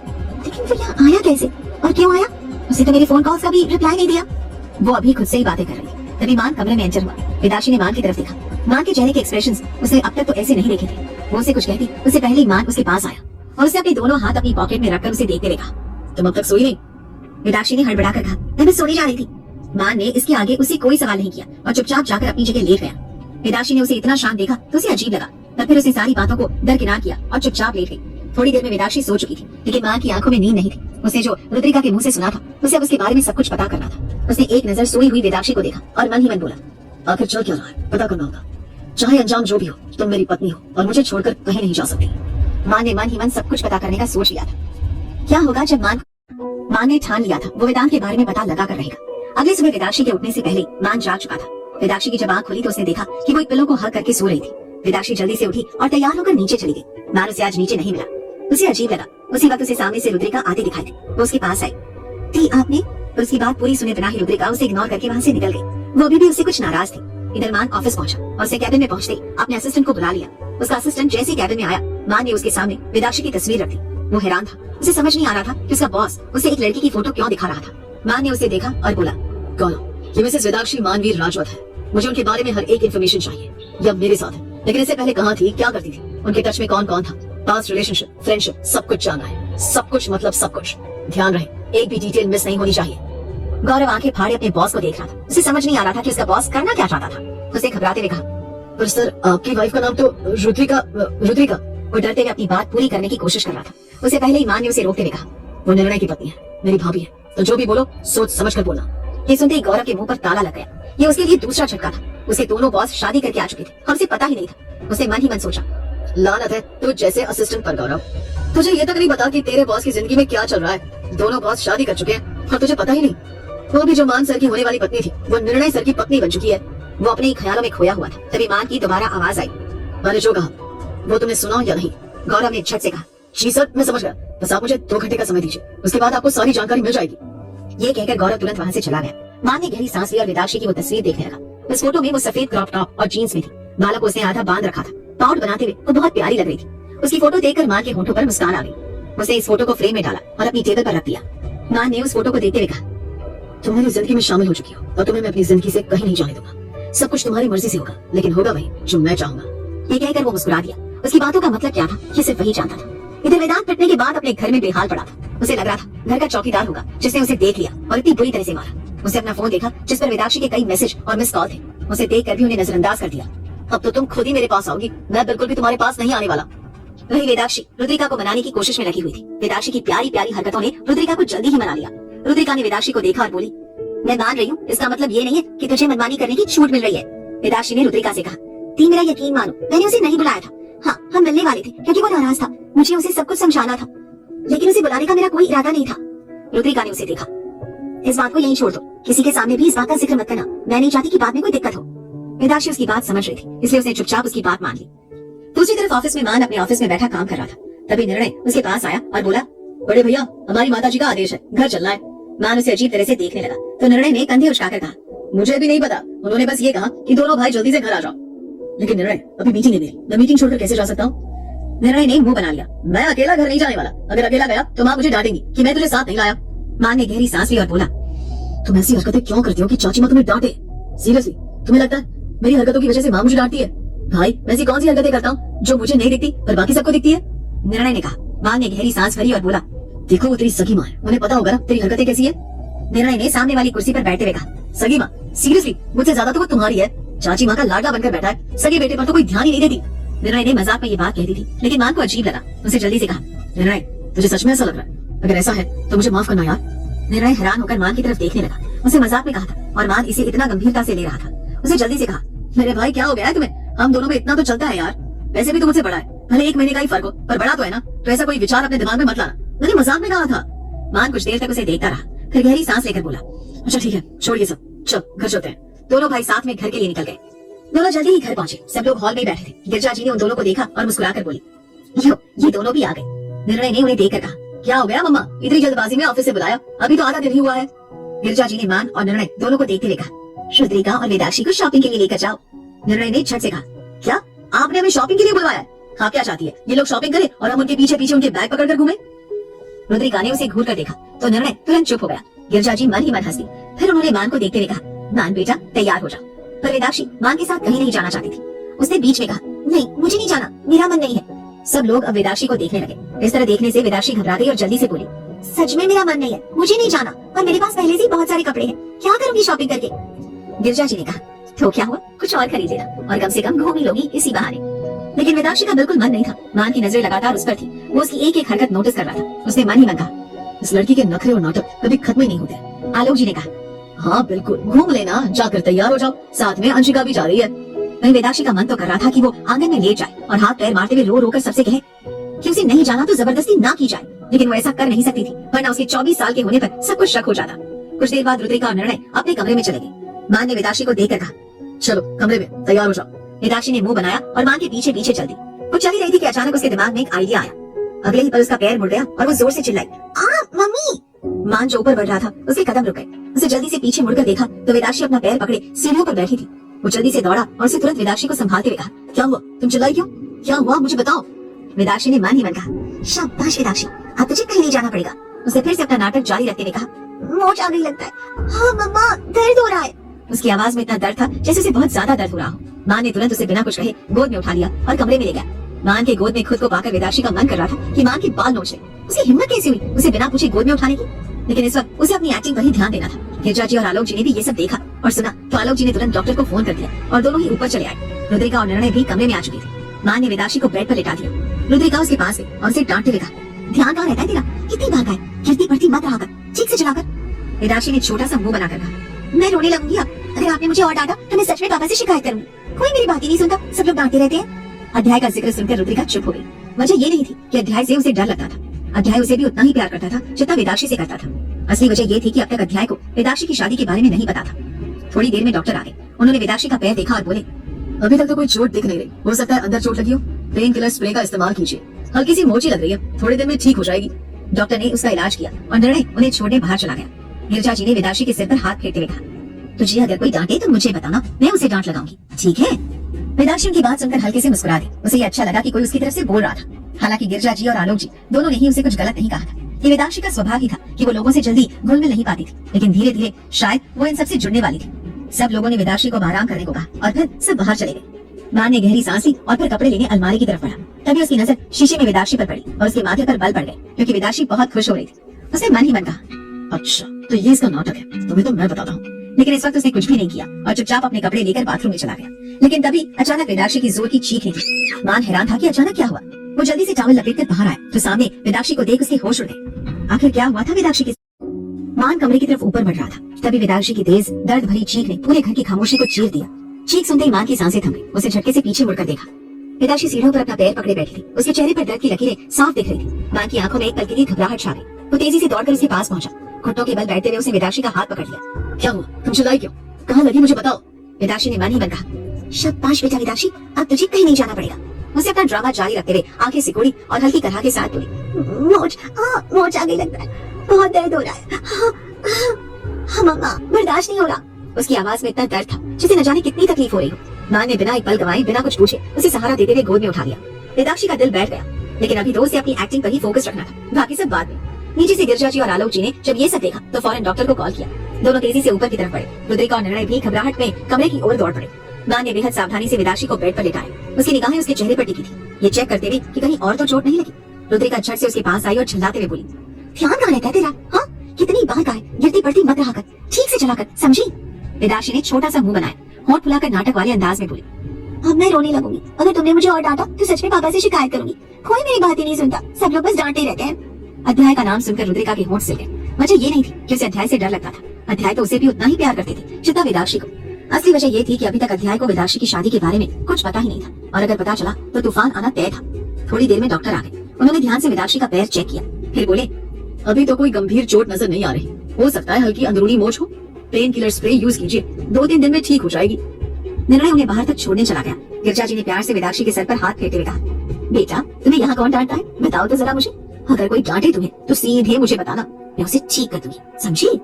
उनके इतने प्यार भरे शब्दों से वेदाक्षी के होठों पर हल्की मुस्कान खिल गई। अच्छा लग रहा था उसे कि कोई उसकी तरफदारी कर रहा था। हालांकि गिरजा जी और आलोक जी ने उसे कभी कुछ बुरा नहीं कहा था, बस वेदाक्षी का स्वभाव ही ऐसा था, लोगों से जल्दी घुलती मिलती नहीं थी। तो शायद धीरे धीरे वो इन सबके साथ जुड़ने वाली थी। सबने वेदाक्षी को अब आराम करने को कहा और धीरे धीरे बाहर चले। कमरे में सन्नाटा छा गया। मान ने गहरी सांस भरी, कपड़े लेने के लिए अलमारी की तरफ बढ़ा। तभी उसकी नजर सामने लगे शीशे में वेदाक्षी के चेहरे पर पड़ी। उसके माथे पर बल पड़ गए क्योंकि वेदाक्षी तो खुशी से मुस्कुरा रही थी जैसे कोई बड़ी जंग जीत ली हो। मान ने मन ही मन सोचा, अच्छा तो ये इसका ड्रामा था, वाह तुम्हें तो मैं बताता हूँ मिस नौटंकी। लेकिन फिलहाल उसने कुछ नहीं कहा, चुपचाप अपने कपड़े उठाए और बाथरूम में जाने लगा। तभी अचानक वेदाक्षी की जोरदार चीख पूरे कमरे में गूंज उठी। माँ ने तुरंत वॉशरूम से बाहर झांक कर देखा तो उसकी आंखें फटी की फटी रह गई। वेदाक्षी बेड पर कूद रही थी, हाँ बिल्कुल कूद रही थी जैसे किसी कंगारू ने उसमें जान डाल दी हो। इधर से उधर उछलते हुए वो चिल्ला रही थी, भगाओ इसे, हटाओ यहाँ से। उसे देखकर मान के चेहरे पर नटखट मुस्कान आ गई। उसे तुरंत टॉवल लपेटा और तेजी से बाहर आया। फिर वहीं खड़े होकर दोनों हाथ बांध लिए और बाहें उठाते हुए बोला, वाह तुम्हारा पैर तो बड़ी जल्दी ठीक हो गया, क्या बात, लगता है डॉक्टर साहब ने कोई जादुई ट्रीटमेंट कर दिया है तुम्हारा। वेदाक्षी को धड़ाम से अपना ड्रामा याद आया। घबराकर उसने फौरन क्यूट सा फेस बनाया और बड़ी बड़ी आंखें करके बोली, प्लीज प्लीज इसे भगा दो ना, मुझे छिपकली से बहुत डर लगता है। मान की नजर दीवार पर पड़ी। सच में एक छोटी सी छिपकली वहीं चिपकी थी। उसे हैरानी हुई, आखिर उसके कमरे में छिपकली आई कहाँ से। फिर मान वेदाक्षी का मासूम सा चेहरा देखकर पिघल गया। उसे झट से छिपकली की पूंछ पकड़ी और खिड़की से बाहर फेंक दिया। वेदाक्षी ने राहत की सांस ली और बेड पर पालती मारकर बैठ गई, बिल्कुल आराम से। फिर मान मुस्कुराते हुए बोला, अच्छा है ना, इस छिपकली ने तुम्हारी मोच ठीक कर दी, वरना अभी तक तो तुम पैर पकड़कर बैठी थी। वेदाक्षी के दिमाग में बिजली कौन थी। अरे हाँ, उसे झटपट अपना पैर पकड़ लिया और कराते हुए बोली, अभी भी दर्द हो रहा है, बहुत दर्द हो रहा है, मैं चल नहीं पाऊंगी। मान धीरे धीरे उसकी तरफ बढ़ा, आंखों में शरारत नाच रही थी। लेकिन मोच तो दूसरे पैर में आई थी। वेदाक्षी की सांस अटक गई। उसने घबराकर अपने पैर की तरफ देखा। तभी मान ने आगे बढ़ते हुए कहा, कोई बात नहीं, वैसे भी मैं तुम्हें गोद में उठाकर आराम से ले जा सकता हूँ। ये कहते हुए उसने झुककर वेदाक्षी को उठाना चाहा। नहीं, वेदाक्षी उछलकर बेड की दूसरी साइड कूदी। नहीं, मैं खुद से चल रही हूँ, मैं बिल्कुल ठीक हूँ, मैं चल सकती हूँ, मेरी मोच ठीक हो गई। एक सांस में उसने कई बातें बोली। मान के होठों पर तिरछी मुस्कान तैर गई। मन ही मन बोला, नौटंकी करेगी। थोड़ी देर बाद दोनों तैयार होकर नीचे आए। सब लोग हैरानी से वेदाक्षी को घूर रहे थे, जो बिल्कुल नॉर्मल चल रही थी। गिरजा जी ने भौहें सिकुड़ते हुए पूछा, बेटा तुम्हारे पैर में तो मोच आई थी ना। पर मां ने वेदाक्षी से पहले बड़े मासूम अंदाज में जवाब दिया, हाँ चाची माँ, पर एक छिपकली ने इसकी मोच ठीक कर दी। सबकी निगाहें हैरानी से मान पर टिक गई। वही वेदाक्षी मान को ऐसे घूर रही थी जैसे अभी खा जाएगी। उसका बस चलता तो पक्का इस आदमी को अच्छे से पीट देती। खैर, सबके सामने वो कुछ भी बोल नहीं सकती। और ये आदमी भी ऐसा था कि घर वालों के सामने बिल्कुल सीधा साधा बन जाता था, और अभी तो खुलेआम उसे ताना मार रहा था। वेदाक्षी ने मन ही मन दांत पीसे। बस मौका मिला तो देखती हुई से। वो सब शॉपिंग के लिए निकले। कार में बैठे बैठे वेदाक्षी का मूड बिल्कुल ऑफ था। मुंह फुलाए खिड़की से बाहर देख रही थी। बाहर की तरफ देखते हुए भी उसका ध्यान मान पर था, जो बड़े आराम से गाड़ी चला रहा था। रुद्रिका ने उसकी सूरत देखी, हंसते हुए बोली, क्या भाई, मुंह क्यों बना रखा है? अच्छा है ना यार, इस बहाने आउटिंग तो हो रही है। वेदाक्षी ने उसे घूरा, झल्लाते हुए बोली, लेकिन मुझे नहीं जाना था ना, मेरे साथ जबरदस्ती की जा रही है। ये कहते हुए उसने कनखियों से मान को तीखी नजर से देखा और बाहें क्रॉस करके सीट में धंस गई। पीछे की सीट से शोर शराबा सुनकर मान ने रेयर व्यू मिरर में वेदाक्षी को देखा और सख्त आवाज में बोला, भैया गाइस, हम कार में हैं, भूलो मत, और मैं ड्राइविंग कर रहा हूँ, मुझे बार बार डिस्टर्ब मत करो। ये सुन वेदाक्षी ने मान को देखा, मन ही मन बड़बड़ाई, खुद कितना परफेक्ट बना सकता है, तो स्टार्ट ना आता है। थोड़ी देर बाद वो सब मॉल पहुंच चुके थे। बड़ा सा शानदार मॉल, चारों तरफ रोशनी और चहल पहल, लोगों की भीड़, दुकानों की सजावट। सब लोग कार से उतरे और अंदर की तरफ बढ़ने लगे। वेदाक्षी अभी भी मुंह बनाए चल रही थी। मन में सोच रही थी कि किसी तरह ये शॉपिंग जल्दी खत्म हो जाए। तभी अचानक किसी ने उसका हाथ पकड़ लिया। वेदाक्षी की सांसें अटक गई। उसने झटके से अपने हाथ की तरफ देखा, फिर नजर उठाकर सामने देखा। मान था, उसका हाथ थामे खड़ा था। वेदाक्षी ने तुरंत अपना हाथ छुड़ाने की कोशिश की, झटका दिया, लेकिन मान की पकड़ मजबूत थी। मान ने उसके कान के पास झुककर धीरे से कहा, शांति से चलो, सबको ये लगना चाहिए कि हम दोनों पति पत्नी हैं। वेदाक्षी ने उसे तीखी नजर से घूरा। मान के होठों पर हल्की मुस्कान खेल गई। वैसे भी हम तो पहले से ही पति पत्नी हैं, इसमें लगने जैसा क्या है? ये कहते हुए उसने झटके से वेदाक्षी को अपने करीब खींचा और उसकी कमर पर हाथ रख दिया। वेदाक्षी की आंखें फटी की फटी रह गई। दिल तेजी से धड़कने लगा और चेहरा गुस्से से लाल हो गया। पर आसपास घूम रही भीड़ को थोड़ी ना पता था कि उनके बीच में क्या चल रहा है। वो तो उन्हें परफेक्ट कपल के रूप में देख रहे थे, और उनके बीच था कोई ऐसा जो उन दोनों को एक दूसरे के करीब देखकर आग बबूला हो चुका था। वो पल पल वेदाक्षी और मान पर नजर रख रहा था। वही वेदाक्षी जिसे मान ने कसकर पकड़ रखा था, उसने दांत पीसते हुए फुसफुसाकर कहा, अगर 1 मिनट में तुमने अपना हाथ मेरी कमर से नहीं हटाया तो कसम से मैं तुम्हारा मुंह नोच लूंगी। मान ने हैरानी से भौहें सिकुड़ते हुए कहा, तुमने मुझे क्या कहा? तुम मुझे आप बोलती हो ना, और आज तुम कुछ ज्यादा ही जल्दी इंप्रूवमेंट नहीं कर रही हो। उसकी आंखों में शरारत तैर गई। मुझे लगता है थोड़े दिनों में नाम से बुलाने लगोगी। वेदाक्षी ने उसे और ज्यादा गुस्से से घूरा, धीमी आवाज में बोली, अपनी हरकतें सुधार लो, वरना तुम जानते नहीं हो मैं क्या चीज हूँ। ये कहते हुए उसने जोर लगाकर मान का हाथ अपनी कमर से हटाया, लेकिन मान ने तुरंत उसका हाथ फिर से पकड़ लिया। इस बार उंगलियां उसकी उंगलियों में फंसाते हुए हक भरी आवाज में बोला, आराम से चुपचाप चलो। वेदाक्षी का गुस्सा 7वें आसमान पर था। तभी चलते चलते मान वेदाक्षी के बारे में सोचने लगा, जिसकी इन्फॉर्मेशन उसे आज मिलने वाली थी। पर वो आज ऑफिस से जल्दी घर वापस आ गया था। उसे खुद से कहा, अब तक तो इस लड़की की डिटेल्स आ गई होंगी, मुझे ऑफिस कॉल करना चाहिए। सभी लेडीज सेक्शन में पहुंच गए थे, जहाँ रंग बिरंगी कपड़े, लाइटें, शीशे, हर तरफ चमक दमक थी। अंशिका और रुद्रिका तुरंत अलग अलग रैक्स की तरफ भागी और कपड़े देखने लगी। पर वेदाक्षी ने भी इधर उधर देखा, पर चुपचाप एक कोने में रखी कुर्सी की तरफ बढ़ गई और पैर पर पैर चढ़ाकर हाथ क्रॉस करके आराम से बैठ गई। वो अपनी बात की पक्की थी, मजाल है जो कुछ भी खरीद ले। माँ ने गहरी सांस भरी, हाथ कमर पर रखकर उसे देखा। इस लड़की को समझना टेढ़ी खीर होता जा रहा है, मुझे इसके बारे में सब कुछ जानना है, काफी इंटरेस्टिंग है ये। इतना कहकर उसने अपने असिस्टेंट को वेदाक्षी की डिटेल्स के लिए मैसेज भेज दिया। फिर उसे वेदाक्षी की तरफ देखा और खुद ही कपड़े देखने लगा। थोड़ी देर में उसने कुछ ड्रेसेस सिलेक्ट की, एक खूबसूरत नीली ड्रेस, एक क्रीम कलर की और एक पिंक। वेदाक्षी उसे ही देख रही थी। तभी एक साथ मान और वेदाक्षी दोनों के फोन की घंटी बजी। दोनों ने जब मैसेज पढ़ा, उन दोनों की आंखें फटी की फटी रह गई। मान वेदाक्षी को घूरने लगा, व्हाट द हेल, और वेदाक्षी उस मैसेज को पढ़कर तुरंत अपनी जगह से खड़ी हो गई और इधर उधर चारों तरफ नजर दौड़ाने लगी, पर उसे कोई नजर नहीं आया। अब उसके हाथ कांपने लगे थे। तभी उसे दूसरा मैसेज आया। वेदाक्षी की सांसें और तेज हो गई और वो वहां से बाहर की तरफ जाने लगी। मुझे भी यहाँ से जाना होगा, वो यहीं पर है, वो यही है। उसे जाते हुए देख मान भी उसकी तरफ जाने लगा। अब तो इसे मुझे जवाब देना ही होगा। आखिर किसका मैसेज आया? वेदाक्षी कभी अपने फोन पर आए उस मैसेज को देख रही थी, तो कभी बाहर झांक रही थी। वहीं उसके पीछे मान आया। मान ने जैसे उसके कंधे को थपथपाया, वेदाक्षी एकदम से चौंक गई। उसे पलट कर जब मान को देखा तो चिढ़ती हुई बोली, आप मेरे पीछे क्या कर रहे हैं? मान ने भी उसी के अंदाज में जवाब दिया, तो तुम कहाँ जा रही हो? मान ने नोटिस किया था कि वेदाक्षी बार बार अपने फोन पर कुछ देख रही है। वेदाक्षी ने इधर उधर देखते हुए कहा, मुझे यहाँ घुटन हो रही है। अच्छा, अब एसी में भी तुम्हें घुटन हो रही है या फिर किसी से मिलने जाना है? मान की इस बात पर वेदाक्षी बोली, क्या पागलपन है, अब मैं सुकून से कहीं जा भी नहीं सकती। इतना कहकर वो वापस उसी जगह में आकर बैठ गई और अपने फोन पर टाइप किया, क्या है ये सब वेदांत, मैसेज करना बंद करो और सामने आओ। वेदाक्षी को किसी और का नहीं बल्कि वेदांत का मैसेज आया था। उसने लिखा था, लगता है शादी के बाद अब तुम्हारा मन बदल गया है, इसलिए अब साथ शॉपिंग की जा रहे हैं। पर वेदाक्षी के मैसेज के बाद उसने भेजा, मैं यही हूँ, तुम्हें देख सकता हूँ, आराम से साइड में आओ, बात करते हैं। वेदाक्षी ने तुरंत टाइप किया, लेकिन अभी सब लोग हैं, मैं कैसे आ सकती हूँ, अगर अभी आई तो कोई देख लेगा और प्रॉब्लम हो जाएगी। थोड़ी देर बाद जवाब आया, इस बार शब्दों में तलखी थी, क्या फर्क पड़ता है, तुम मुझसे प्यार करती हो ना, और तुमने वादा किया था कि तुम मुझसे शादी करने वाली हो, फिर तुम्हें इस शादी से इतना फर्क क्यों पड़ रहा है? या फिर 2 दिनों में ही तुम्हें तुम्हारा पति कुछ ज्यादा ही पसंद आ गया? वेदाक्षी की उंगलियां तेजी से फोन पर चलने लगी। बकवास मत करो वेदांत, इस वक्त मैं इस रिश्ते में हूँ और हर रिश्ते की लिमिट होती है। मैंने तुमसे कहा कि मैं मिलकर प्रॉपर एक्सप्लेन करूंगी, तो क्या तुम थोड़ी देर के लिए शांत नहीं रह सकते? वेदाक्षी लगातार मैसेज कर रही थी और वहीं खड़ा मान उसे देख रहा था। मुझसे अपने फोन पर किसी को कॉल करते हुए बोला, मुझे लगता वो अपने मुंह से मुझे कुछ नहीं बताएगी, एक काम करो, तुम अपने सोर्स को यूज करो और पता लगाओ। दरअसल मान के पास उसके असिस्टेंट का मैसेज आया था। उसने बताया था कि उसे वेदाक्षी के बारे में ज्यादा कुछ पता नहीं चला, इसलिए मान वेदाक्षी से खुद जवाब मांगना चाह रहा था। पर उसे नहीं पता था कि वेदांत भी वहाँ पर पहले से था और वहीं कुछ दूरी पर छुपा वेदाक्षी को देख रहा था। उसे मन ही मन दांत पीसे, कैसे आखिर ये लड़की मुझसे ऐसे कैसे बात कर सकती है? ये ऐसी तो पहले कभी नहीं थी, मेरी हर बात मानती थी, सुनती थी, और अब अचानक से इतनी बदल गई। क्या सच में इस शादी ने इसे बदल दिया, या फिर इसे सच में अपना पति पसंद आने लगा है? उसकी मुट्ठियां भींच गई और वेदाक्षी परेशान सी अभी भी वहाँ बैठी हुई थी। तभी माँ ने एक खूबसूरत 1 पीस नी लेंथ ड्रेस लेकर वेदाक्षी के पास आया, हल्के नीले रंग की फ्लोरल प्रिंट वाली। उसने ड्रेस वेदाक्षी के सामने करते हुए कहा, ये ट्राई करो। वेदाक्षी ने फोन नीचे किया, ड्रेस को देखा, फिर सपाट आवाज में बोली, मैंने कहा ना मुझे शॉपिंग नहीं करनी, मुझे कुछ नहीं चाहिए। उसके मना करते ही माँ ने आगे बढ़कर वेदाक्षी की बाजू पकड़ी, एक झटके में उसे अपने बिल्कुल करीब खड़ा कर दिया और धीमी खतरनाक आवाज में बोला, तुम खुद चेंज करके आ रही हो या फिर चेंजिंग रूम तक मैं लेकर जाऊं? कहोगी तो चेंज करने में हेल्प भी कर दूंगा। वेदाक्षी की आंखें फटी की फटी रह गई। उसने मान जैसे आदमी से ऐसी बातों की बिल्कुल उम्मीद नहीं की थी। वो हैरानी से मान को देखती रह गई। मान के होठों पर हल्की खतरनाक स्मर्क तैर रही थी। वो थोड़ा और झुका और वेदाक्षी के कान में फुसफुसाया, सच कह रहा हूँ, मैं अपनी बात पूरी करके भी दिखा सकता हूँ। वेदाक्षी के चेहरे पर घबराहट तैर गई, दिल तेजी से धड़कने लगा। उसे जल्दी से मान के हाथ से ड्रेस छीनी और हड़बड़ाकर बोली, मैं जा रही हूँ। ये कहकर वो तेजी से चेंजिंग रूम की तरफ भागी, पीछे मुड़कर भी नहीं देखा। मान उसकी हरकत देखकर मुस्कुरा दिया, लेकिन तभी अचानक उसे महसूस हुआ कोई उन्हें देख रहा था। उसे धीरे से इधर उधर नजर दौड़ाई, लेकिन भीड़ में कोई खास नजर नहीं आया।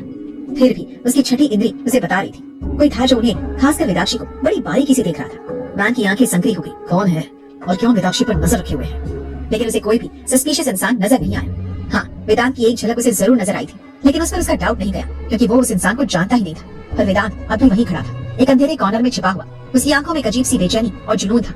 वहीं थोड़ी देर बाद वेदाक्षी चेंज करके आई तो सबकी नजरें उस पर ठहर गई। अंशिका ने मुस्कुराते हुए कहा, भाभी कितनी प्यारी लग रही हो आप। वेदाक्षी शर्मा गई। रुद्रिका भी हैरान सी उसे देख रही थी। वेदाक्षी इंडियन वेयर कम ही पहनती थी और ये जो ड्रेस थी वो उस पर काफी खूबसूरत लग रही थी। मान ने उसे गौर से देखते हुए कहा, ये फाइनल करते हैं, कुछ और ड्रेसेस भी हैं, तुम अगर चाहो तो ट्राई कर सकती हो, वरना मैं श्योर हूँ कि वो तुम्हें फिट आ जाएंगी। वेदाक्षी ने मन ही मन सोचा, ये आदमी एग्जैक्ट मेरी साइज का अंदाजा कैसे लगा सकता है? लेकिन वो इस वक्त फिर से चेंज करने के मूड में नहीं थी, इसलिए उसने मना करते हुए कहा, नहीं ठीक है। माँ ने वो सारी ड्रेसेस पैक करवा ली। वेदांत सब कुछ वहाँ छुपकर देख रहा था। उसके हाथों की मुट्ठियां गुस्से में कसी हुई थी। ये मॉल कैसे हिम्मत हुई इसकी वैदू के लिए कपड़े चुनने की? वो सिर्फ मेरी है, सिर्फ मेरी। उसके दिमाग में जलन और गुस्से के तूफान उठ रहे थे। तभी किसी ने निर्णय को आवाज लगाई। निर्णय ने पलट कर देखा तो वहाँ उसी की उम्र की एक लड़की खड़ी थी। अरे निहारिका, तुम यहाँ कैसे? ये कहते हुए निर्णय ने उसे हक कर लिया। वो लड़की भी मुस्कुराकर उससे मिल रही थी, लेकिन रुद्रिका की आंखों में जलन उतर आई थी। वो निर्णय को घूर रही थी, जबकि निर्णय उस लड़की के साथ बातों में मशगूल था। उसे थोड़ा भी अंदाजा नहीं था कि रुद्रिका को क्या महसूस हो रहा था। थोड़ी देर बाद जब वो लड़की चली गई तो रुद्रिका ने गुस्से में घूरते हुए निर्णय की बाह पर जोरदार चिकोटी काट ली। निर्णय दर्द से चिल्लाया, आउच, क्या कर रही हो? तुम क्या कर रहे थे? उस लड़की से इतना चिपकने की क्या जरूरत थी? जान पहचान थी तो दूर से बात नहीं हो सकती थी तुमसे? तुम मेरे पास बताना। और सुनो, आज रात तुम कमरे में बिल्कुल नहीं सोने वाले। मुझे नहीं पता क्या करोगे, कहाँ सोओगे, पर कमरे में आने की सोचना भी मत। ये बोलकर वो गुस्से में कहां से दूसरी तरफ चली गई। निर्णय जल्दी से उसके पीछे गया और मनाते हुए बोला, अरे मेरी जान, वो मेरी कॉलेज की दोस्त थी, बस। अच्छा मेरी गलती है, मैं आगे से ध्यान रखूंगा, किसी से भी चिपकूंगा नहीं, पक्का प्रॉमिस। अच्छा सुनो, तुम चाहो तो मेरा कार्ड ले लो, जितनी शॉपिंग करनी होती करो, मैं बिल्कुल नहीं बोलने वाला। रुद्रिका ने उसे कनखियों से देखा। उसकी खुद के पास भी पैसों की कमी नहीं थी, वो अपनी कंपनी की ओनर थी, लेकिन पति के पैसे उड़ाने में अलग ही मजा था। उसे झट से उसका कार्ड लिया और मुस्कुराते हुए बोली, अब तुम बस देखते जाओ, कार्ड को खाली न कर दिया तो बताना। निर्णय ने बेचारगी से मुंह बनाते हुए कहा, अरे ऐसा तो मत करो, मैं कंगाल हो जाऊंगा, मेरा क्या होगा? रुद्रिका ने उसके गाल को पकड़कर खींचते हुए कहा, हो मेरी जान, कोई नहीं, तुम मेरे पैसों पर ऐश करना, जो तुम्हारा है वो मेरा है, जो मेरा है वो तुम्हारा है। ये बोलकर वो कार्ड लेकर चली गई। निर्णय उसकी बात पर मुस्कुरा दिया। वहीं वेदाक्षी उन दोनों को देखकर मुस्कुरा रही थी। उसकी दी खुश थी और ये देखकर उसे काफी खुशी हो रही थी। मुझे नहीं पता मेरी जिंदगी में क्या होगा और क्या हो रहा है, लेकिन दी की जिंदगी में सब कुछ ठीक है। सच में दी और जीजू साथ में बहुत प्यारे लगते हैं और दोनों एक दूसरे से सच्चा प्यार भी करते हैं। चाहे कुछ भी गलत हुआ, लेकिन दी और जीजू की शादी का फैसला बिल्कुल सही था। मान की नजरें वेदाक्षी पर थी। उसे वो मुस्कुराती हुई काफी प्यारी लग रही थी। मान भी इस बात से खुश था कि उसके भाई को उसकी जिंदगी का प्यार मिल गया था। भले ही कॉम्प्लिकेशंस हुई थी जो इतनी जल्दी सॉल्व नहीं होने वाली थी, लेकिन वे दोनों खुश थे। इस बात से मान भी काफी राहत में था। लेकिन वेदांत अभी भी वहाँ मौजूद था। वो बस मौका ढूंढ रहा था कि किसी तरह वेदाक्षी से मिल पाए। उसकी आंखें लगातार उसी पर टिकी हुई थी। तभी रुद्रिका की नजर उस तरफ गई और उसे वेदांत दिखा। उसके माथे पर बल पड़ गए। ये यहाँ पर क्या कर रहा है? देखो तो कैसे देख रहा है वेदू को। ये वेदू भी ना, इसे कितना समझाओ। मुझे कुछ करना पड़ेगा यार, ऐसे तो नहीं चल सकता। उन सब ने जल्दी से शॉपिंग की और फिर घर निकल गए। रुद्रिका के दिमाग में अभी भी वेदांत ही चल रहा था। वो परेशान नजर, वो छुप कर देखना, सब कुछ बेहद अनकंफर्टेबल था। घर आते आते उन्हें शाम हो चुकी थी। सब आकर फ्रेश हुए और फिर अपना सारा लाया हुआ सामान गिरजा जी को दिखाने लगे। गिरजा जी उन सबको देखकर खुश थी। मान जाने को हुआ कि गिरजा जी उसके पास आई और उसे आवाज देते हुए कहा, मान मेरे पास आना जरा। मान उसके पास गया और बोला, जी चाची माँ। गिरजा जी ने उसका हाथ पकड़ा और उसे अपने पास बिठाते हुए बोली, तो ठीक है ना, देख मैं जानती हूँ जो कुछ हुआ तो बिना किसी की रजामंदी और अनजाने हुआ, लेकिन वो तुम्हारी पत्नी है, समझ रहे हो ना? माँ ने हल्के से मुस्कुराकर कहा, आपकी परवरिश पर उंगली नहीं उठने दूंगा, इतना भरोसा कर सकती हैं आप मुझ पर। गिरजा जी ने मुस्कुराकर उसके चेहरे को अपने हाथों में थामा और बोली, मुझे पता है मेरा बेटा सब कुछ समझता है और सब कुछ खुद ही ठीक कर सकता है। मान मुस्कुरा दिया। गिरजा जी ने उसका माथा चूमा। माँ ने उनके हाथों को पकड़ा और प्यार से बोला, चाची माँ अब ज्यादा मत सोचिए, मैं सब कुछ संभालूंगा, जो ठीक है वो भी और जो ठीक नहीं है वो भी, मैं सब ठीक कर दूंगा। गिरजा जी उसकी बात सुनकर मुस्कुरा दी। थोड़ी देर उनके पास बैठकर मान भी वापस अपने कमरे में चला आया। जब तक वो कमरे में पहुंचा वेदाक्षी सो चुकी थी। आखिर शॉपिंग करते करते वो थक गई थी। भले ही उसने खुद के लिए कुछ भी न लिया, लेकिन अंशिका और रुद्रिका की हेल्प करते हुए और मन न होने की वजह से वो ज्यादा ही थका हुआ महसूस कर रही थी। मान ने उसे सोते हुए देखा। उसके चेहरे पर एक मासूमियत थी। वो चुपचाप उसके बगल में लेट गया बिना उसे जगाए। बाहर अंधेरे में कहीं वेदांत अपने फोन पर वेदाक्षी की तस्वीरें देख रहा था जो उसने आज चुपके से खींची थी। उसकी आंखों में खतरनाक जुनून था। बहुत जल्द तुम सिर्फ मेरी होगी। आखिर क्या करने वाला था वेदांत?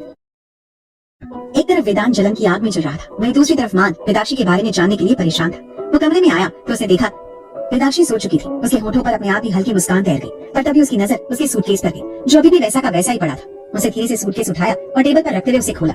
ये क्या, इस लड़की को अपना सामान भी ढंग से रखते नहीं आता। जैसे ही सूटकेस खुला, वेदाक्षी के सारे कपड़े बिखरे हुए नजर आए। उसे गहरी सांस ली और अलमारी खोलते हुए अपने कपड़ों को एक साइड अच्छे से रख दिया। फिर एक एक कर वेदाक्षी के कपड़े आधी अलमारी में लगाने लगा। वो जानता था अगर वो नहीं करेगा तो वेदाक्षी के भरोसे तो कुछ नहीं होने वाला था। वो कपड़े रख ही रहा था कि तभी सूटकेस की तह में दबा एक फोटो फ्रेम उसकी नजर में आया। ये क्या है? उसने उसे उठाया। फोटो में अध्याय और तनिष्ठा मुस्कुराते हुए थे, जिनकी गोद में छोटी सी बच्ची बैठी थी, मासूम, खुश, बेफिक्र बच्ची। वो कोई और नहीं वेदू थी। मान कुछ पलों तक उस तस्वीर को देखता रहा। उसे फोटो को टेबल पर सावधानी से रखा। उसे ठीक से एडजस्ट किया और मन ही मन सोचा, इसे कल यहाँ कमरे में लगा दूंगा, शायद ये देखकर ये भी थोड़ा खुश हो जाए। कुछ देर बाद वेदाक्षी के सारे कपड़े व्यवस्थित कर वो चेंज करके वापस आया। उसे धीरे से दूसरी साइड बिस्तर पर जगह बनाई और लेट गया। वेदाक्षी सुकून से सोई थी। उसके बालों की कुछ लटें उसके चेहरे पर झूल रही थी। ना चाहते हुए भी मान का हाथ आगे बढ़ा। उसे बेहद धीरे से उसके बालों को उसके कान के पीछे किया। फिर उसकी उंगलियां उसके गाल पर ठहर गई। इतनी हल्की स्पर्श, इतनी कोमल, जैसे कोई नाजुक चीज को छू रहा। क्या हो तुम? उसे फुसफुसाते हुए कहा। तुम्हें जितना जानने की कोशिश कर रहा हूँ उतनी ही अजीब हरकतें करती जा रही हो तुम। लेकिन वो एक पल रुका। उसकी आंखों में कुछ गहरापन था। जो भी हो, जैसी भी हो, तुम मान की जिंदगी में आई हो तो अब हमेशा मान का होकर रहना पड़ेगा। मैं तुम्हें हमेशा खुश रखूंगा, ये मेरा वादा है तुमसे और खुद से। वो एक पल रुका। उसकी आंखों में कुछ गहरापन था। ये कहकर वो हल्के से मुस्कुराया, एक ऐसी मुस्कान जो उसके चेहरे पर कम ही आती थी। फिर धीरे से अपनी आंखें बंद कर ली। वेदाक्षी की मौजूदगी अब उसके लिए एक अजीब सी तसल्ली बन चुकी थी। अगली सुबह मान जल्दी उठा और बिना किसी से मिले सीधे ऑफिस के लिए निकल गया। आज आखिर उसे वेदाक्षी की सारी डिटेल्स मिलने वाली थी और इसी बात की उसे जल्दी थी। उसके जाने के बाद घर में एक अजीब सी खामोशी थी, जैसे कोई तूफान आने से पहले की शांति हो। जब तक वेदाक्षी उठी तब तक तो ब्रेकफास्ट का टाइम भी निकल चुका था, लेकिन किसी ने उसे उठाया नहीं।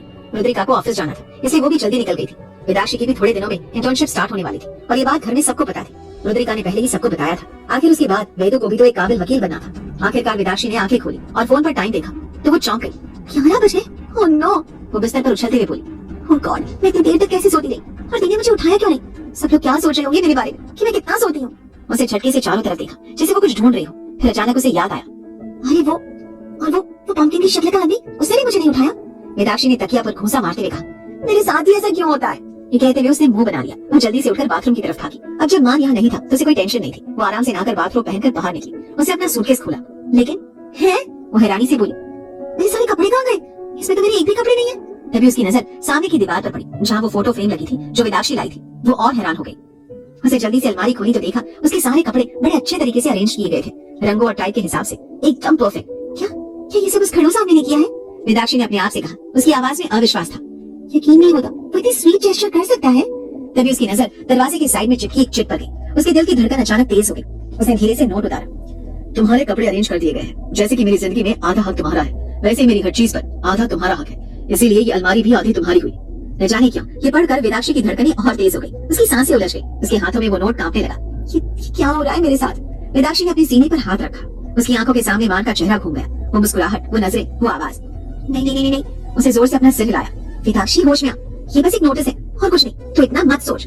उसे जल्दी से नोट को साइड में रखा, लेकिन उसकी नजरें बार बार उस नोट पर जा रही थी। आखिरकार उसने गहरी सांस ली और कपड़े लेकर चेंज करने चली गई। चेंज करके आई और जल्दी से तैयार होकर नीचे चली गई। उसके पैरों में पहनी हुई पायल की हल्की हल्की छन छन घर में गूंज रही थी। गिरजा जी किचन में थी और लंच के लिए क्या बनाया जाए यही सोच रही थी। वेदाक्षी दबे पांव किचन में आई। उसे सोचा था कि चुपचाप आएगी तो शायद गिरजा जी को पता नहीं चलेगा, लेकिन उसके पैरों की पायल ने उसका साथ नहीं दिया। हल्की सी छन की आवाज हुई।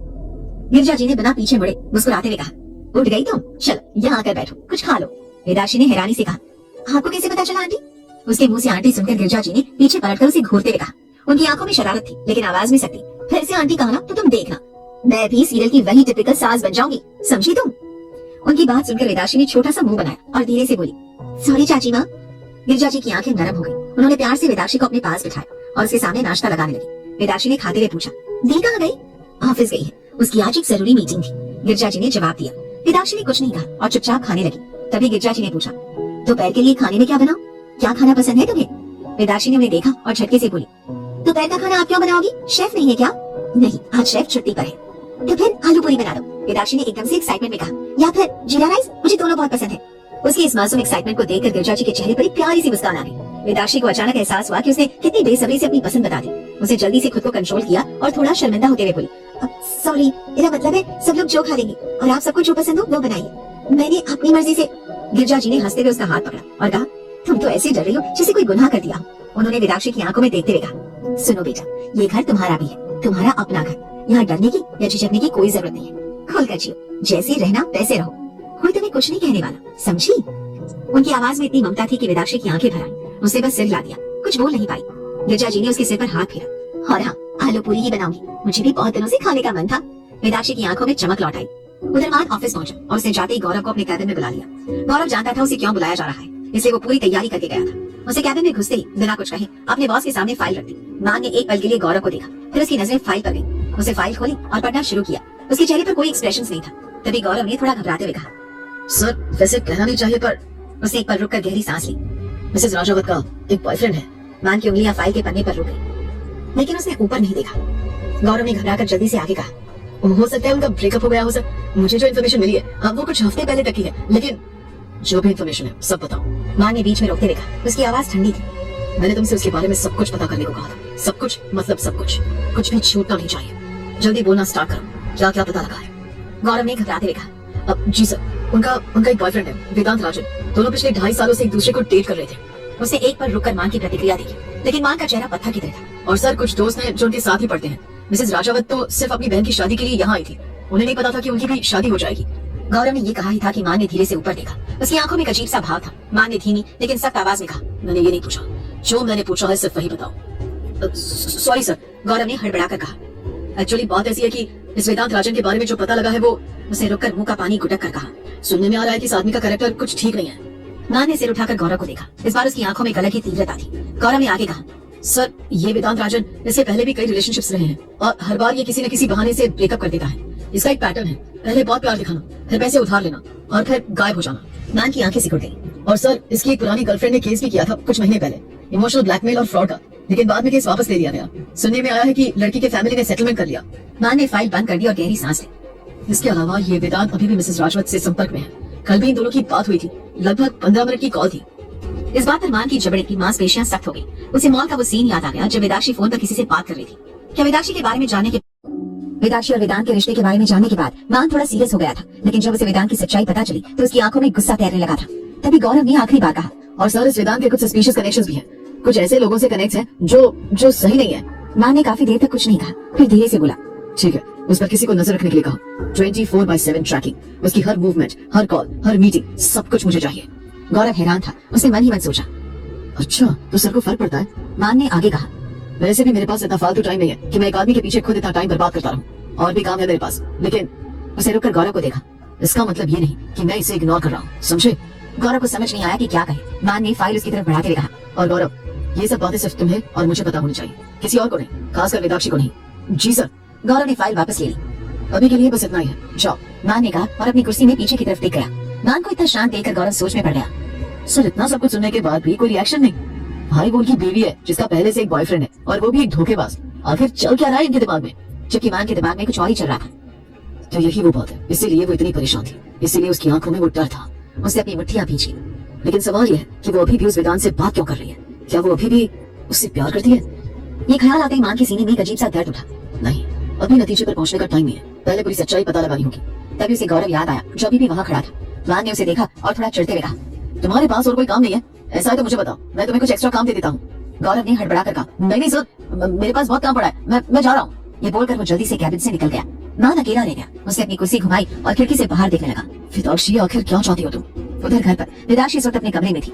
अंशिका कॉलेज गई थी और रुद्रिका भी ऑफिस में थी। घर पर वो अकेली बोर हो रही थी। वो बेड पर लेटी अपने फोन पर स्क्रॉल कर रही थी कि तभी उसका फोन बजा।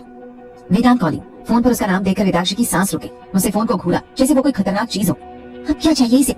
विदाक्षी ने फोन न उठाने का फैसला किया। फोन बजता रहा, 1 बार 2 बार 3 बार, लेकिन फिर कुछ सोचकर एक गहरी सांस लेकर उसने कॉल अटेंड कर ली। हेलो। उधर से वेदांत की आवाज आई जिसमें थोड़ी चिढ़ थी। आखिरकार उठाया तुमने? कैसी हो और क्या कर रही हो? विदाक्षी ने छोटा सा जवाब दिया, ठीक हूँ, कुछ नहीं कर रही। तुमने कॉल क्यों किया? क्या हुआ? सब ठीक है ना? नहीं, सब ठीक नहीं है विदाक्षी। वेदांत ने थोड़ा ऊंची आवाज में कहा, फिर खुद को कंट्रोल करते हुए बोला, मुझसे मिलने आ जाओ प्लीज, मैं इंतजार नहीं कर पा रहा। विदाक्षी ने आंखें बंद कर ली। ये शुरू हो गया। वेदांत ने आगे कहा, मैं 2 दिनों से तुम्हारा वेट कर रहा हूँ कि तुम आकर मुझे प्रॉपर एक्सप्लेनेशन दोगी। अगर हमें इस रिश्ते को खत्म ही करना है तो तरीके से करते हैं विदाक्षी, मैं कम से कम इतना तो डिजर्व करता हूँ। विदाक्षी ने जल्दी से कहा, वेदांत तुम कैसी बात कर रहे हो? भला मैं क्यों रिश्ता खत्म करना चाहूंगी? उसकी आवाज में डेस्परेशन थी। तुम जानती हो ना, मैंने तुमसे वादा किया था और मैं प्यार करती हूँ तुमसे। लेकिन जैसे उसने ये शब्द कहे उसे अजीब सा लगा, जैसे ये शब्द झूठे हो। वेदांत ने मजाक में कहा, खैर तुम बोल तो रही हो, लेकिन मुझे ऐसा लगता नहीं है। जाहिर सी बात है विदाक्षी, तुम्हारी शादी हो चुकी है तो तुम कब तक ये रिश्ता निभा पाओगी? एक ना एक दिन तुम्हें चुनना ही पड़ेगा। विदाक्षी को गुस्सा आ गया, तुम्हारा दिमाग खराब हो गया है क्या? जब मैंने तुमसे कहा है कि थोड़े दिन रुक जाओ तो क्या तुम रुक नहीं सकते? देखो वेदांत, मैं अपनी बात से पीछे नहीं हटने वाली, ये मेरा फैसला है। फिर कुछ सोचकर उसने आगे कहा, दूसरी बात, भले मेरी शादी कैसे भी हुई हो ये मैटर नहीं करता। मेरी दी की शादी इस घर में हुई है और वो बहुत ज्यादा खुश है। उनकी खुशी के लिए मैं कुछ भी कर सकती हूँ। एक बार को मैं तुम्हें छोड़ सकती हूँ, लेकिन उनकी खुशियों के बीच नहीं आ सकती। वेदांत ने उसकी बात सुनी तो कस के अपनी मुट्ठियां भींच ली। कुछ पलों की खामोशी के बाद उसने धीमी आवाज में कहा, मुझसे मिल लो एक बार, कम से कम मुझे तसल्ली तो होगी। विदाक्षी ने गहरी सांस भरी। सच में इस आदमी को समझना उसके बस के बाहर का था। फोन पर ही इतनी बहस करने से बेहतर था कि आमने सामने बात हो जाए। उसने हार कर कहा, ठीक है मैं आ रही हूँ, उसी कैफे में मिलते हैं। ये बोलकर विदाक्षी ने फोन रख दिया और कहा, जाना ठीक होगा या नहीं ये भी नहीं पता, लेकिन कम से कम एक बार जाकर आऊंगी तो शायद इस आदमी का पागलपन कुछ कम हो जाए। ये सोचकर उसने गहरी सांस लिया और उठ खड़ी हो। वो बिना बताए नहीं जाना चाहती थी, इसलिए उसने गिरजा जी को बताने का सोचा। वो गिरजा जी के पास गई और बोली, चाची माँ वो मैं अपने दोस्तों से मिलने जा रही हूँ, मैं जाकर आऊँ? गिरजा जी ने उसे देखा और मुस्कुराकर बोली, ये भी कोई पूछने की बात है, तुम जाओ, वैसे भी घर में कोई है नहीं, बोर होती रहोगी इसलिए होकर आओ। विदाक्षी की बात सुनकर खुश हो गई और जल्दी से वहाँ से निकल गई। इधर रुद्रिका अपने ऑफिस में थी और काम में लगी हुई थी। तभी राम उसके कैबिन में आया। उसे राम को देखा तो हैरानी से बोली, दादा आप, क्या हुआ, सब ठीक है ना? राम ने बैठते हुए कहा, समझ नहीं आ रहा कि सब ठीक है या नहीं है। तुम्हें देखता हूँ तो लगता है सब ठीक है, लेकिन वेदाक्षी के बारे में सोचता हूँ तो लगता है कुछ भी ठीक नहीं है। उन्होंने रुक कर एक गहरी सांस ली। वो भले तुमसे ज्यादा छोटी ना हो, लेकिन फिर भी उसमें उसकी माँ तनिष्ठा की तरह क्वालिटीज हैं, बिल्कुल बच्चों वाली। बहुत शरारती है वो, और मैं नहीं चाहता कि उसकी ये शरारतें और बचपना कभी खत्म हो। कहते कहते वो मायूस हो गए और बोले, अचानक से उसके कंधों पर शादी जैसी बड़ी जिम्मेदारी आ गई है और मैं नहीं समझ पा रहा कि मैं क्या करूँ। रुद्रा उसकी बात समझ रही थी। उसे धीरे से राम के हाथ पर अपना हाथ रखते हुए कहा, मैं आपकी परेशानी समझ रही हूँ पापा। मुझे पता है कि अध्याय अंकल को अभी ये बात पता नहीं है, और जब उन्हें पता लगेगा तो पता नहीं वो कैसे रिएक्ट करेंगे। आप इस बात से भी परेशान है।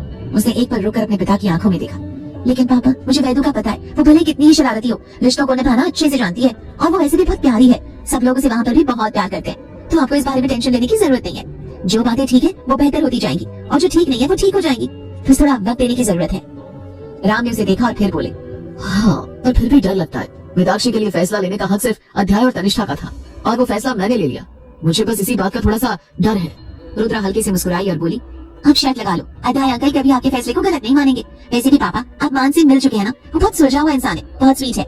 निर्णय फिर भी बचकानी हरकतें कर देता है, लेकिन मान ऐसा नहीं है, वो सब कुछ सोच समझकर करने वाला इंसान है, और मुझे नहीं लगता कि वैदू के लिए उसे बेहतर लाइफ पार्टनर कोई हो सकता है। कहते हुए रुद्रिका की आंखों में चमक आ गई। वो बोली, मैंने मान को जितना जाना है, जितना ऑब्जर्व किया, मैं गारंटी से कह सकती हूँ कि वो वैदू का साथ जिंदगी भर निभा सकता है और निभाएगा भी हर सिचुएशन में। उसके बचपने को अगर कोई संभाल पाएगा तो वो सिर्फ मान है, तो इसीलिए कम से कम आप अपनी बेटी की बातों पर तो विश्वास कर सकते हो।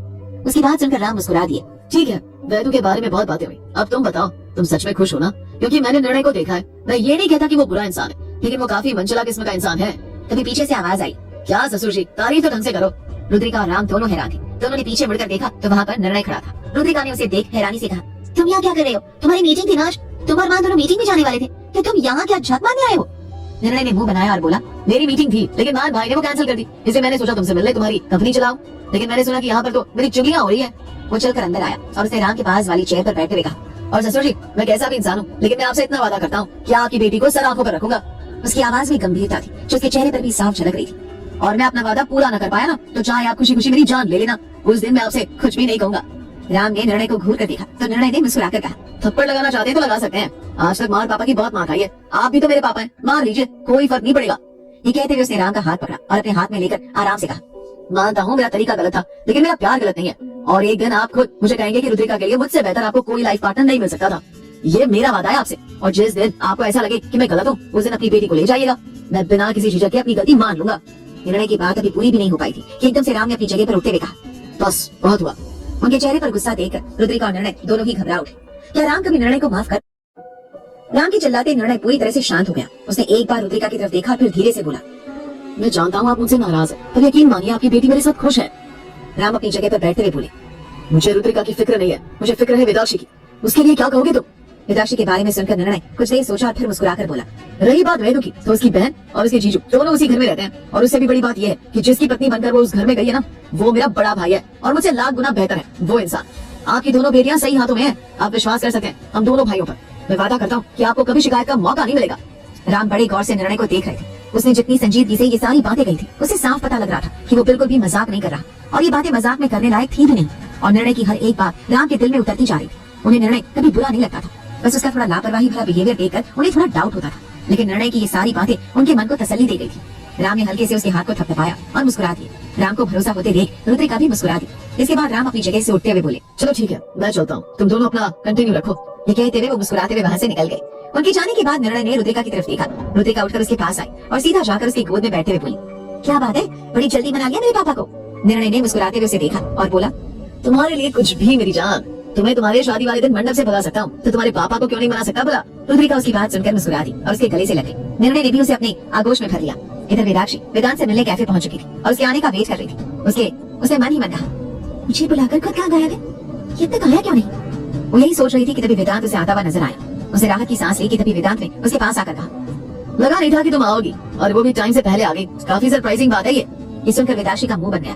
ताने मारना हो गया हो तो बैठकर बात करें। वेदांत की नजर उस पर गई। सिर से लेकर पांव तक वो पूरी तरह सुहागन लग रही थी। माथे पर सिंदूर, गले में मंगलसूत्र। वेदांत को आज ऐसा लग ही नहीं रहा था कि वो उस वेदाक्षी से मिल रहा है जो उसकी गर्लफ्रेंड थी। उसके चेहरे पर एक अजीब सा भाव आया, लेकिन इस वक्त उसे कुछ भी नहीं कहा। वेदाक्षी ने वेदांत को देखा और बोली, देखो वेदांत, ये शादी अचानक से हुई थी, मुझे नहीं पता था कि ऐसा कुछ हो जाएगा। यहाँ तक कि जो दूल्हा था उसे तक नहीं पता था कि मंडप में मैं हूँ, दी नहीं। असल में देखा जाए तो हम दोनों को ही ऐसा कोई भी आइडिया नहीं था कि ऐसा कुछ हो सकता है। वेदांत ने उसकी बात काटते हुए कहा, तो तुम ये कह रही हो कि मंडप में तुम अपनी मर्जी से बैठी थी? उसकी आवाज में तलखी थी। इसके बाद वेदाक्षी ने उसे पूरी कहानी सुनाई, लेकिन वेदांत को उस पर यकीन नहीं हुआ। वेदांत ने एक मजाकिया मुस्कान के साथ कहा, क्या मैं तुम्हें कोई बच्चा दिखता हूँ जिसे तुम कोई कहानी सुनाओगी और वो मान लेगा? वेदाक्षी बोली, मैं तुम्हें कोई कहानी नहीं सुना रही हूँ वेदांत, मैं सच बता रही हूँ, और यही मेरा सच है। मैंने तुमसे पहले भी कहा था, अपनी दी के लिए मैं कुछ भी छोड़ सकती, फिर चाहे वो तुम ही क्यों ना हो। अगर तुम्हें मेरी बातों पर भरोसा ही नहीं करना है तो फिर तुम यहाँ आए ही क्यों? वेदांत ने जोर देते हुए जवाब दिया, तो तुम इस शादी में रहने को तैयार हो, है ना? इसलिए तो तुम मुझसे इस तरह से बात कर रही हो, और तुम चाहती हो कि हम अलग हो जाएं। मतलब तुम अपनी बात से, अपने वादे से पीछे हट रही हो। ऐसा बिल्कुल भी नहीं है, अगर ऐसा होता तो मैं यहाँ नहीं आती, समझे? तो वेदाक्षी अब इरिटेट हो चुकी थी। तो अब तुम क्या चाहती हो, आगे क्या करना है? अगर तुम अपना वादा रखना चाहती हो तो शादी को तोड़ दो, हम शादी कर लेंगे। वेदांत की बात पर वेदाक्षी ने एक पल के लिए रुक कर उसे देखा, फिर उसने गहरी सांस ली और कहा, तो फिर ठीक है, पापा से बात कर लो, मैं तैयार हूँ, मैं अपनी बात से पीछे हटने वालों में नहीं हूँ। अब हम ठीक से उसी दिन मिलेंगे जब तुम मेरे पापा से बात करके उन्हें कन्विंस कर चुके होंगे। वेदांत भी काफी सोच समझ कर बोला, ठीक है मैं बात कर लूंगा, तुम्हें वादा करना होगा कि तुम मुझे छोड़कर किसी और के पास नहीं जाओगी। नहीं, बिल्कुल भी नहीं। वेदाक्षी राणा अपनी जुबान की पक्की है, अगर मैंने कहा है तो मैं निभाऊंगी भी। वेदांत ने उसकी बात सुनकर मुस्कुरा दिया। उसे लगा शायद सब कुछ फिर से ठीक हो जाएगा। थोड़ी देर बाद वेदाक्षी वेदांत को बाय बोलकर वहाँ से निकल गई। उसके चेहरे पर एक अजीब सी शांति थी, जैसे उसने कोई फैसला कर लिया। शाम हो चुकी थी, रुद्रिका पहले ही घर आ चुकी थी और उसके थोड़ी देर बाद ही मान और निर्णय भी आ गए थे, लेकिन वेदाक्षी अब तक नहीं आई थी। मान को अजीब लगा। उसे गिरजा जी से पूछा तो उन्होंने बताया कि वो अपने दोस्तों से मिलने गई है। मान ने इसके आगे कुछ भी नहीं कहा और अपने कमरे में चला गया, लेकिन उसके चेहरे पर एक अजीब सा भाव था। थोड़ी देर बाद ही वेदाक्षी आई और जल्दी से अपने कमरे की तरफ बढ़ गई। रुद्रिका ने उसे जाते देखा, वो काफी खुश नजर आ रही थी। रुद्रिका ने सोचा कि शायद दोस्तों से मिलने की खुशी है, इसलिए उसे आज खुश देखकर रुद्रिका को भी अच्छा लग रहा था। वेदाक्षी अपने कमरे में गई और जल्दी से कबर्ड से अपने कपड़े निकाले। उसने इस बात पर ध्यान भी नहीं दिया कि मान आ चुका था। मान जो अभी अभी चेंज करके निकला था, उसे इस तरह खोया हुआ देखकर मन ही मन कहा, इस लड़की को हुआ क्या है, चल क्या रहा है इसके दिमाग में। वेदाक्षी ने उसे इग्नोर किया और कपड़े लेकर चेंज करने चली गई। तभी मान का फोन बजा और जैसे उसे फोन उठाया, दूसरी तरफ की बात सुनकर उसकी आंखें सिकुड़ गई। उसे ओके कहकर फोन रख दिया और बाथरूम के दरवाजे की तरफ देखने लगा, लेकिन उसे कुछ भी नहीं कहा क्योंकि वो कुछ बहुत बड़ा करने की सोच कर बैठा था। उसके चेहरे पर एक गंभीर भाव था। रात में सब लोगों ने साथ में डिनर किया, पर पूरे वक्त मान की नजरें बार बार वेदाक्षी पर जा रही थी। डिनर के बाद जब सब लोग अपने अपने कमरे में जाने को हुए, तभी वेदाक्षी ने कहा, दी मुझे आइसक्रीम खानी है। रुद्रिका ने कड़ाई से कहा, तेरा दिमाग ठीक है, इस वक्त आइसक्रीम ठंड लग जाएगी। नहीं, इस वक्त कोई आइसक्रीम नहीं मिलेगी। वेदाक्षी बिल्कुल बच्चों की तरह जिद करने लगी, आइसक्रीम खानी है, खानी है, खानी है, आइसक्रीम खिला कर लाओ, चलो ना। रुद्रिका ने उसे कुछ घूरते हुए कहा, फेदू तेरे आइसक्रीम के दौरे फिर से शुरू हो गए। मैंने जो कहा तुझे समझ नहीं आया? हाँ तो जो मैं कह रही हूँ वो आप समझ लो ना, मुझे आइसक्रीम खिला कर लाओ। वेदाक्षी ने तुरंत जवाब दिया। रुद्रिका वैसे ही थकी हुई थी, ऊपर से वेदू का ड्रामा उसे और इरिटेट कर रहा था। निर्णय ने जब ये देखा तो तुरंत कहा, अच्छा ठीक है, तुम रहने दो, मैं और वेदू जाकर आते हैं। तुम्हें खाना हो तो बताओ, मैं लेकर आता हूँ। रुद्रिका ने कहा, नहीं नहीं बिल्कुल नहीं, मैं जाकर अब सोऊंगी, तुम दोनों जीजा साली देख लो, तुम्हें जो सही लगे। ये बोलकर वो अपने कमरे में चली गई। वेदाक्षी ने निर्णय को देखा तो निर्णय ने कंधे उचकाकर कहा, उसे छोड़, चल हम चलते हैं। ये कहते हुए उसने वेदाक्षी की बाह में अपनी बाह डाली और बोला, आज तुम्हारे जीजू तुझे बेस्ट आइसक्रीम खिला कर लाएंगे। वेदाक्षी उसे देख हंस पड़ी और उसके साथ चली गई। मां ने उन दोनों को जाते देखा और मुस्कुराकर अपने कमरे की तरफ बढ़ गया। वो जानता था वेदू को कोई ऐसे इंसान की जरूरत है जिसके साथ वो थोड़ा ओपन हो सके। रुद्रिका के अलावा इस घर में वो किसी से भी ज्यादा ओपन अप नहीं हो पा रही थी और इसके लिए उसने निर्णय और वेदू को अकेले जाने देना बेहतर समझा। वैसे भी निर्णय उसका जीजा था, ऐसे में उन दोनों की बॉन्डिंग का अच्छा होना कहीं ना कहीं हर रिश्ते के लिए प्लस पॉइंट होने वाला था। निर्णय वेदू को आइसक्रीम पार्लर लेकर आया और उसे जो आइसक्रीम चाहिए थी सारी दिलवा दी।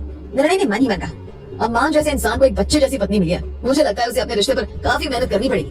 तभी वेदाक्षी बोली, जीजू एक दी के लिए भी लेते हैं, वो मना कर रही है लेकिन उनको भी आइसक्रीम पसंद है। निर्णय ने मुस्कुराकर कहा, उसे मैं भला कैसे भूल सकता हूँ, मैंने उसके लिए पहले ही पैक करवा लिया, उसके साथ साथ मान और अंशु के लिए भी। तुम बस अपनी आइसक्रीम एंजॉय करो। तभी वेदाक्षी बोली, आपने कहा आपने उस खड़ूस के लिए भी आइसक्रीम पैक करवाई है? उस जैसा खड़ूस आदमी आइसक्रीम खाता भी होगा? देखने में तो कड़वा करेला लगता है, स्वीट चीज कहाँ ही डाइजेस्ट होती होगी उसे। निर्णय उसे हैरानी से देखने लगा, आखिर ये लड़की क्या बोले जा रही थी। तभी वेदाक्षी को रियलाइज हुआ कि उसने क्या कहा। उसे झट से अपनी बात बदलते हुए कहा, मैं तो बस बोल रही थी, आप इसको सीरियसली मत लेना, मुझे पता है वो आपके भाई है। निर्णय ने हंसते हुए कहा, तुम्हें वो कहाँ से खड़ूस और कड़वा करेला लग गया? आज तक उसने ऐसा कोई बिहेवियर नहीं किया जिससे कोई उसे खड़ूस बोल पाए। वेदाक्षी ने मुंह बनाया तो निर्णय ने आगे कहा, थोड़ा सा समझने की बात है वेदू, वो बहुत ही स्वीट है। अब तुम्हें पता है, बस तुम्हें थोड़ा सा उसे समझने की जरूरत है। जैसे जैसे उसे समझने लग जाओगी, तुम्हारे मन के सारे ख्याल अपने आप दूर होते जाएंगे। वो एक बहुत ही प्यारा इंसान है, बस तुम्हें उसके दिल में झांक कर देखने की जरूरत है, और वो तब तक नहीं हो सकता जब तक तुम एफर्ट्स नहीं लगाओगी। वेदाक्षी उसकी बातें सुनते हुए आइसक्रीम खा रही थी, लेकिन उसने कुछ भी कहा नहीं। वैसे भी इस वक्त उसके दिमाग में सिर्फ शादी से निकलने का ख्याल था, इस शादी को निभाने का नहीं। और जब तक उसके दिमाग में शादी को निभाने का ख्याल नहीं आता, तब तक वो कितने ही एफर्ट्स लगा ले, वो सारे झूठे साबित हो जाने थे। थोड़ी देर बाद वो लोग घर पहुंचे और वेदाक्षी तुरंत ही अपनी आइसक्रीम लेकर कमरे में चली गई। वहीं निर्णय ने रुद्रिका के लिए आइसक्रीम अलग रखी और अंशिका को आइसक्रीम देकर मां के कमरे में चला आया। तब कमरे में आकर उसने जो कुछ भी देखा, उसकी आंखें फटी की फटी रह गई। आखिर ऐसा क्या हो गया था? निर्णय जब कमरे में आया तो वेदाक्षी सोफे पर बैठकर आराम से आइसक्रीम खा रही थी और वहीं मान बेड पर बैठा लैपटॉप पर कुछ कर रहा था और कभी कभी उसे प्यार से निहार रहा था। निर्णय ने उसे देखा तो मुस्कुरा उठा और उसके पास आकर बोला, भाई नजर लगाओगे क्या उसे? मेरे पास तुम्हारे लिए भी आइसक्रीम है। मां ने उसकी बात सुनी तो उसे घूर कर बोला, मैं भला उसे क्यों नजर लगाऊंगा, पत्नी है मेरी वो। निर्णय ने कहा, हाँ तो मैं कब कह रहा हूँ कि पत्नी नहीं है, तुम तो बस बार बार उसे देख रहे हो, तो मैंने कह दिया कि नजर लगाओगे क्या। मान उसे घूर रहा था। निर्णय चुप हो गया और उसे उसकी आइसक्रीम पकड़ाते हुए बोला, आइसक्रीम बाद में मत कहना, अकेले अकेले खा कर आ गए। ये बोल उसने मान को उसकी आइसक्रीम दी और चुपचाप कमरे से निकल गया। मान उठा और जाकर वेदाक्षी के पास सोफे पर बैठ गया। वेदाक्षी ने आइसक्रीम खाते हुए उसकी तरफ देखा और एक नजर उसकी आइसक्रीम को। उसे न जाने क्यों अब मान की आइसक्रीम ज्यादा टेस्टी लगने लगी थी। उसे अब वो भी चाहिए थी। मान उसकी उन लालची नजरों को बड़े गौर से देख रहा था और समझ भी रहा था। मां ने एक बाइट लिया ही था कि वेदाक्षी ने छोटा सा मुंह बनाया और बोली, मुझे एक बाइट खाने दोगे? उसकी बात सुनकर मां के होठों पर एक मुस्कान आ गई। उसने वो आइसक्रीम उसकी तरफ बढ़ा दी। वेदू एक बाइट ली, ये वाली तो ज्यादा टेस्टी है। ये कहते हुए उसने अपनी आइसक्रीम मां के हाथ में पकड़ा दी और उसकी आइसक्रीम खाते हुए बोली, तुम ये खा लो, मेरे पास और भी है, तुम चाहो तो वो ले सकते हो। ये बोल वो आइसक्रीम खाने में बिजी हो गई, जबकि मां की नजरें उस पर टिकी रह गई। अचानक ही मां ने उसकी आइसक्रीम वाले हाथ को पकड़ते हुए कहा, ये मेरी आइसक्रीम है, यहाँ तक कि मेरी झूठी है, तुम कैसे खा सकती हो? वेदाक्षी ने अपनी आंखें टिमटिमाते हुए उसे देखा। मैं क्यों नहीं खा सकती, मैं तो खाऊंगी। हाँ अब दूसरी ले लो ना, कितनी सारी तो है यहाँ पर। एक बार फिर उसके मुंह से आप सुनकर मां की धड़कनें अचानक बढ़ गई थी। ये लड़की अजीब थी, जब उसका मन होता था वो उसे तुम बुलाती थी और जब उसका मन होता था तो आप। मां ने गहरी सांस ली और वहाँ रखी सारी आइसक्रीम की तरफ देखते हुए बोला, तुम ये सारी एक बार में खाने वाली हो? वेदाक्षी खाते हुए रुक गई और वो बोली, कोई दिक्कत है? दिक्कत नहीं है, बस पूछ रहा हूँ। इतनी एक साथ खाओगी तो जुकाम लगेगी, तबीयत खराब होगी, बुखार हो जाएगा और फिर हो सकता है पेट में भी दिक्कत हो। मान ने उसे एक बार में ही सारे साइड इफेक्ट गिनवा दिए, लेकिन मान की बात मान जाए वो वेदाक्षी थोड़ी हो सकती थी। वो मान की तरफ झुकने लगी तो मान थोड़ा सा पीछे हटा। वेदाक्षी के इस तरह करीब आने से मान को थोड़ा अजीब लग रहा था। पर वेदाक्षी ने उसके चेहरे को गौर से देखते हुए कहा, मिस्टर खड़ूस तुम डॉक्टर भी हो? उसकी बात सुनकर मान हैरान था। क्या बकवास कर रही हो, मैं एक बिजनेसमैन हूँ। क्या तुम्हें अब तक नहीं पता चला? वेदाक्षी ने मुंह बनाया। तो फिर डॉक्टर की तरह क्यों बिहेव कर रहे हो? डोंट वरी, मुझे कुछ नहीं होगा। मुझे आदत है इतनी आइसक्रीम खाने की। इतना बोलकर वो आराम से बैठ गई और फिर से आइसक्रीम खाने में बिजी हो गई। इस बार मान ने उसे नहीं टोका। वो जानता था अगर वो उसे टोकेगा तो वो फिर से खुद से लड़ने को तैयार हो जाएगी। और मान बिल्कुल नहीं चाहता था कि वो उससे लड़े। वैसे भी बड़ी मुश्किल से ही तो उनमें बातें होती थी और अब जब कुछ ठीक ठाक बातें हो रही थी तो मान इन्हें स्पॉइल नहीं करना चाहता था। मान ने वेदाक्षी को देखते हुए कहा, वैसे एक बात बताओ। वेदाक्षी ने आइसक्रीम खाते हुए कहा, क्या? पूछो। मान ने धीरे से कहा, तुम्हें सच में मैं इतना खड़ूस लगता हूँ? तुम पहली लड़की हो जिसने मुझे खड़ूस कहा, जबकि मैंने कोई ऐसी हरकत नहीं की जिससे कोई मुझे खड़ूस कहे। वेदाक्षी ने मुंह बनाया। याद है शादी वाली रात क्या किया था आपने? जबरदस्ती मुझे उठाकर काउच पर बिठा दिया था और क्या बोला था कि यहाँ बैठकर सोचती रहो। ऐसे कोई करता है क्या? ऐसी हरकत सिर्फ खड़ूस आदमी करते हैं। मान उसकी बात सुनकर हंस पड़ा। सीरियसली तुम बहुत मासूम, तुम्हें पता ही नहीं क्या कुछ होता है। वेदाक्षी ने उसे देखा और फिर कंधे उचकाकर बोली, मासूम तो मैं बहुत हूँ और मेरी मासूमियत का फायदा हर कोई उठाता है। ये कहते हुए उसने मुंह बना लिया। मान उसकी हरकतें देख मुस्कुरा रहा था। उसे सच में वो काफी प्यारी लग रही थी। वो जितना उसे समझने की कोशिश कर रहा था, जितना जानने की कोशिश कर रहा था, उतना ही उसके मन में ये इरादा पक्का होता जा रहा था कि अब वो इस लड़की को अपनी जिंदगी से कहीं नहीं जाने देने वाला। वेदाक्षी ने फटाफट से अपनी आइसक्रीम खत्म की और फिर उठते हुए अंगड़ाई लेकर बोली, मैं चली सोने और हाँ आप अपनी साइड सोना। ये कहते हुए उसने मान को उंगली दिखाई। मान ने उसकी उंगली में अपनी उंगली फंसाकर उसके चेहरे के करीब झुकते हुए कहा, मैं तो अपनी साइड ही सोता हूँ, वो तुम होती हो जो किसी बटरफ्लाई की तरह इस फूल से आकर चिपक जाती हो। वेदाक्षी आंखें फाड़े उसे देखने लगी। उसे खुद पता था उसकी सोने की आदतें कैसी थी। उसे पूरा बेड चाहिए होता था सोने के लिए और इस वक्त वो मां के साथ बेड शेयर कर रही थी। ऐसे में उसकी ऐसी हरकतें होना आम बात थी। वेदाक्षी ने अपना हाथ उसके हाथ से छुड़वाया और मुंह बनाकर बेड पर जाकर लेट गई। उसे खुद को सिर तक रजाई से कवर कर लिया था। उसने मन ही मन खुद से कहा, आखिर हो क्या रहा है? ऐसा तो मुझे वेदांत के साथ भी फील नहीं होता जैसे इस खड़ूस के साथ होता है। उसने मुंह बनाया और आंखें बंद करके कहा, छोड़ो मुझे नींद आ रही है, मुझे सोना है। ये कहते हुए वो सोने की कोशिश करने लगी। मान ने कुछ पल उसे देखा और फिर आकर अपनी साइड लेट गया। उसे अपने सिर के नीचे अपना एक हाथ रखा और सीलिंग को देखते हुए मन ही मन कहा, जल्दी ही तुम्हारी आंखों पर पड़े हर एक पर्दे को हटा दूंगा। मैं चाहता हूँ तुम खुलकर इस रिश्ते को एक मौका दो और ये जल्दी ही होगा। मान ने वेदाक्षी की तरफ करवट बदली और उसे देखा जो आराम से मुंह ढककर सो रही थी। मैं तुम्हें खुद पर यकीन करने के लिए इतना मजबूर कर दूंगा कि तुम चाहकर भी मुझ पर जरा सा शक नहीं कर पाओगे। अभी ये जो दूरियां हैं उन्हें नजदीकियों में जल्दी ही बदल दूंगा। वो उसकी हरकत पर एक बार फिर मुस्कुरा दिया और सुकून से आंखें बंद कर ली। मान जानता था उसकी जिंदगी में ये नया पड़ाव था जिसे उसे प्यार के साथ पार करना था और आगे बढ़ना था। वो उनमें से नहीं था जो नाम के रिश्ते बनाता था। उसका ये परिवार उसके लिए बहुत ज्यादा जरूरी था और उस परिवार में वेदाक्षी उसके साथ जुड़ चुकी थी और अब वो किसी भी हाल में उसे छोड़ नहीं सकता था, भले ही वेदाक्षी कितनी ही कोशिश कर ले। अगली सुबह वेदाक्षी टाइम पर उठी, लेकिन मान से पहले उठने का सपना ही रह गया। वो कमरे में नहीं था। उसे मुंह बनाया और कहा, क्या ये आदमी रात को सोता नहीं है? अभी तो सिर्फ 6 ही बजे और ये उससे भी पहले उठ गया। हाँ। उसने अपनी आंखें रखी और उठकर वॉशरूम में चली गई। रुद्रिका उसे उठाने आई तो उसे कमरे में कोई नहीं दिखा। उसने हैरानी से कहा, ये उठ गई क्या? कभी इतनी जल्दी उठती तो नहीं है। तभी वेदाक्षी के फोन पर नोटिफिकेशन आया। रुद्रिका का ध्यान उसके फोन की तरफ गया तो उसे जाकर फोन चेक किया। वेदांत की तरफ से आया मैसेज देखकर वो हैरान परेशान थी। वेदांत ने पहले तो वेदाक्षी को वैलेंटाइन डे विश किया था और नीचे लिखा था, कल की मीटिंग वाकई काफी अच्छी रही। मुझे सच में उम्मीद नहीं थी कि तुम मुझे कन्विंस कर पाओगी, लेकिन मुझे खुशी है कि हम अभी इस रिश्ते में हैं क्योंकि मैं तुम्हें खोना नहीं चाहता। रुद्रिका को समझ नहीं आ रहा था कि वो क्या कहे और क्या करे। उसने वेदाक्षी से मना किया था और फिर भी वो वेदांत से मिली थी। तभी वेदाक्षी नहाकर बाथरूम से निकली। रुद्रिका बोली, तुम वेदांत से मिलने गई थी? उसकी बात सुनकर वेदाक्षी के कदम वहीं रुक गए। उसे रुद्रिका की तरफ देखा जो फोन हाथ में लिए उसे ही देख रही थी। वेदाक्षी ने मुंह बनाकर कहा, दी किसी का फोन चेक करना अच्छी बात नहीं होती और वैसे भी मेरा और वेदांत का जो भी है वो हमारा पर्सनल मैटर है, मैं खुद संभाल सकती हूँ। रुद्रिका ने उसे देखते हुए कहा, फिर तो तू समझती क्यों नहीं है? मैं तेरा बुरा तो कभी नहीं चाहूंगी। यदि मैं भी अपना बुरा नहीं चाहूंगी ना, मुझे पता है वेदांत मेरे लिए ठीक है और मैंने उसे वादा किया था कि मैं उससे शादी करूंगी। हम दोनों एक दूसरे से प्यार करते हैं। मेरा तो मां के साथ रिश्ता रखने का कोई इरादा ही नहीं था। होना है आपकी मां के साथ शादी होने वाली थी जो अपने जीजू के साथ थी, लेकिन इसमें मैं कहां से आई? मुझे नहीं समझ आया। वेदाक्षी ने थक हार कर बिना रुके आज अपनी बात उसके सामने रख दी। भले वो नॉर्मल थी लेकिन मन में कहीं ना कहीं ये गिल्ट था कि ना चाहते हुए भी उसकी शादी हो गई। रुद्रिका बोली, मैं मानती हूँ मेरी गलती है वेदू, लेकिन मां बुरा नहीं है। तू ट्राई तो कर। क्या ट्राई करूं मैं? प्यार जिसे करती हूँ उसे कैसे छोड़ दूं? और प्लीज हम इस बात को यही खत्म कर दे तो उतना बेहतर है। मुझे मेरे और वेदांत के रिश्ते को कैसे संभालना है और मेरा और मां का रिश्ता कैसे खत्म करना है तो अच्छे से पता है। ये कहते हुए वेदाक्षी ड्रेसिंग की तरफ बढ़ने को हुई कि तभी उसकी नजर दरवाजे पर खड़े मान पर गई। उसे ट्रैक सूट पहन रखा था। देखकर ही लग रहा था कि वो जॉगिंग से आया है। मान ने उन दोनों की बातें सुनी लेकिन कहा कुछ नहीं, बल्कि रुद्रिका से पूछा, क्या बात है रुद्रा, सुबह सुबह यहाँ? वो बिल्कुल नहीं चाहता था कि रुद्रिका को बुरा फील हो या ऑकवर्ड लगे। रुद्रिका ने हल्के से मुस्कुराकर कहा, हाँ वो वैद्य को जगाने आई थी लेकिन आज तो ये पहले ही उठ गई। ये कहते हुए वेदाक्षी को देखा और फिर मान को देखते हुए बोली, निर्णय भी आ गए होंगे ना, तुम भी तैयार हो जाओ, फिर ब्रेकफास्ट करके निकलते हैं ऑफिस के लिए। मान ने हाँ में गर्दन हिलाई और रुद्रिका वहां से चली गई। मान ने भी वेदाक्षी से कुछ भी नहीं कहा और चुपचाप अपने कपड़े निकालकर नहाने चला गया। जब वो नहाकर निकला तब भी वेदाक्षी वही थी, न जाने किस ख्याल में गुम थी। मान ने उसे बिल्कुल भी परेशान नहीं किया और तैयार होकर जल्दी से नीचे चला गया। उन सबने जल्दी ही नाश्ता कर लिया था और फिर निर्णय और मान अपने ऑफिस के लिए निकल गए। वहीं रुद्रिका भी अपनी कार लेकर अपने ऑफिस चली गई। लेकिन रुद्रिका के दिमाग में सिर्फ वेदाक्षी चल रही थी। उसे बस उसी की चिंता हो रही थी। उसने मन ही मन कहा, शायद मुझे मान से बात करनी चाहिए, वो बहुत समझदार है और वो सारी बातें संभाल सकता है। यही ठीक रहेगा, एक बार मान से बात करके देखती हूँ। रुद्रिका ने मन ही मन फैसला कर लिया था कि वो मान से बात करेगी। वही इधर मान कुछ और ही सोचकर बैठा था। उसे आते ही गौरव को अपने कैबिन में बुलाया और कुछ इंस्ट्रक्शंस दिए। गौरव हैरान था अपने बॉस की बातें सुनकर, लेकिन उसके पास उसकी बातों को मानने के अलावा कोई ऑप्शन नहीं था, इसलिए चुपचाप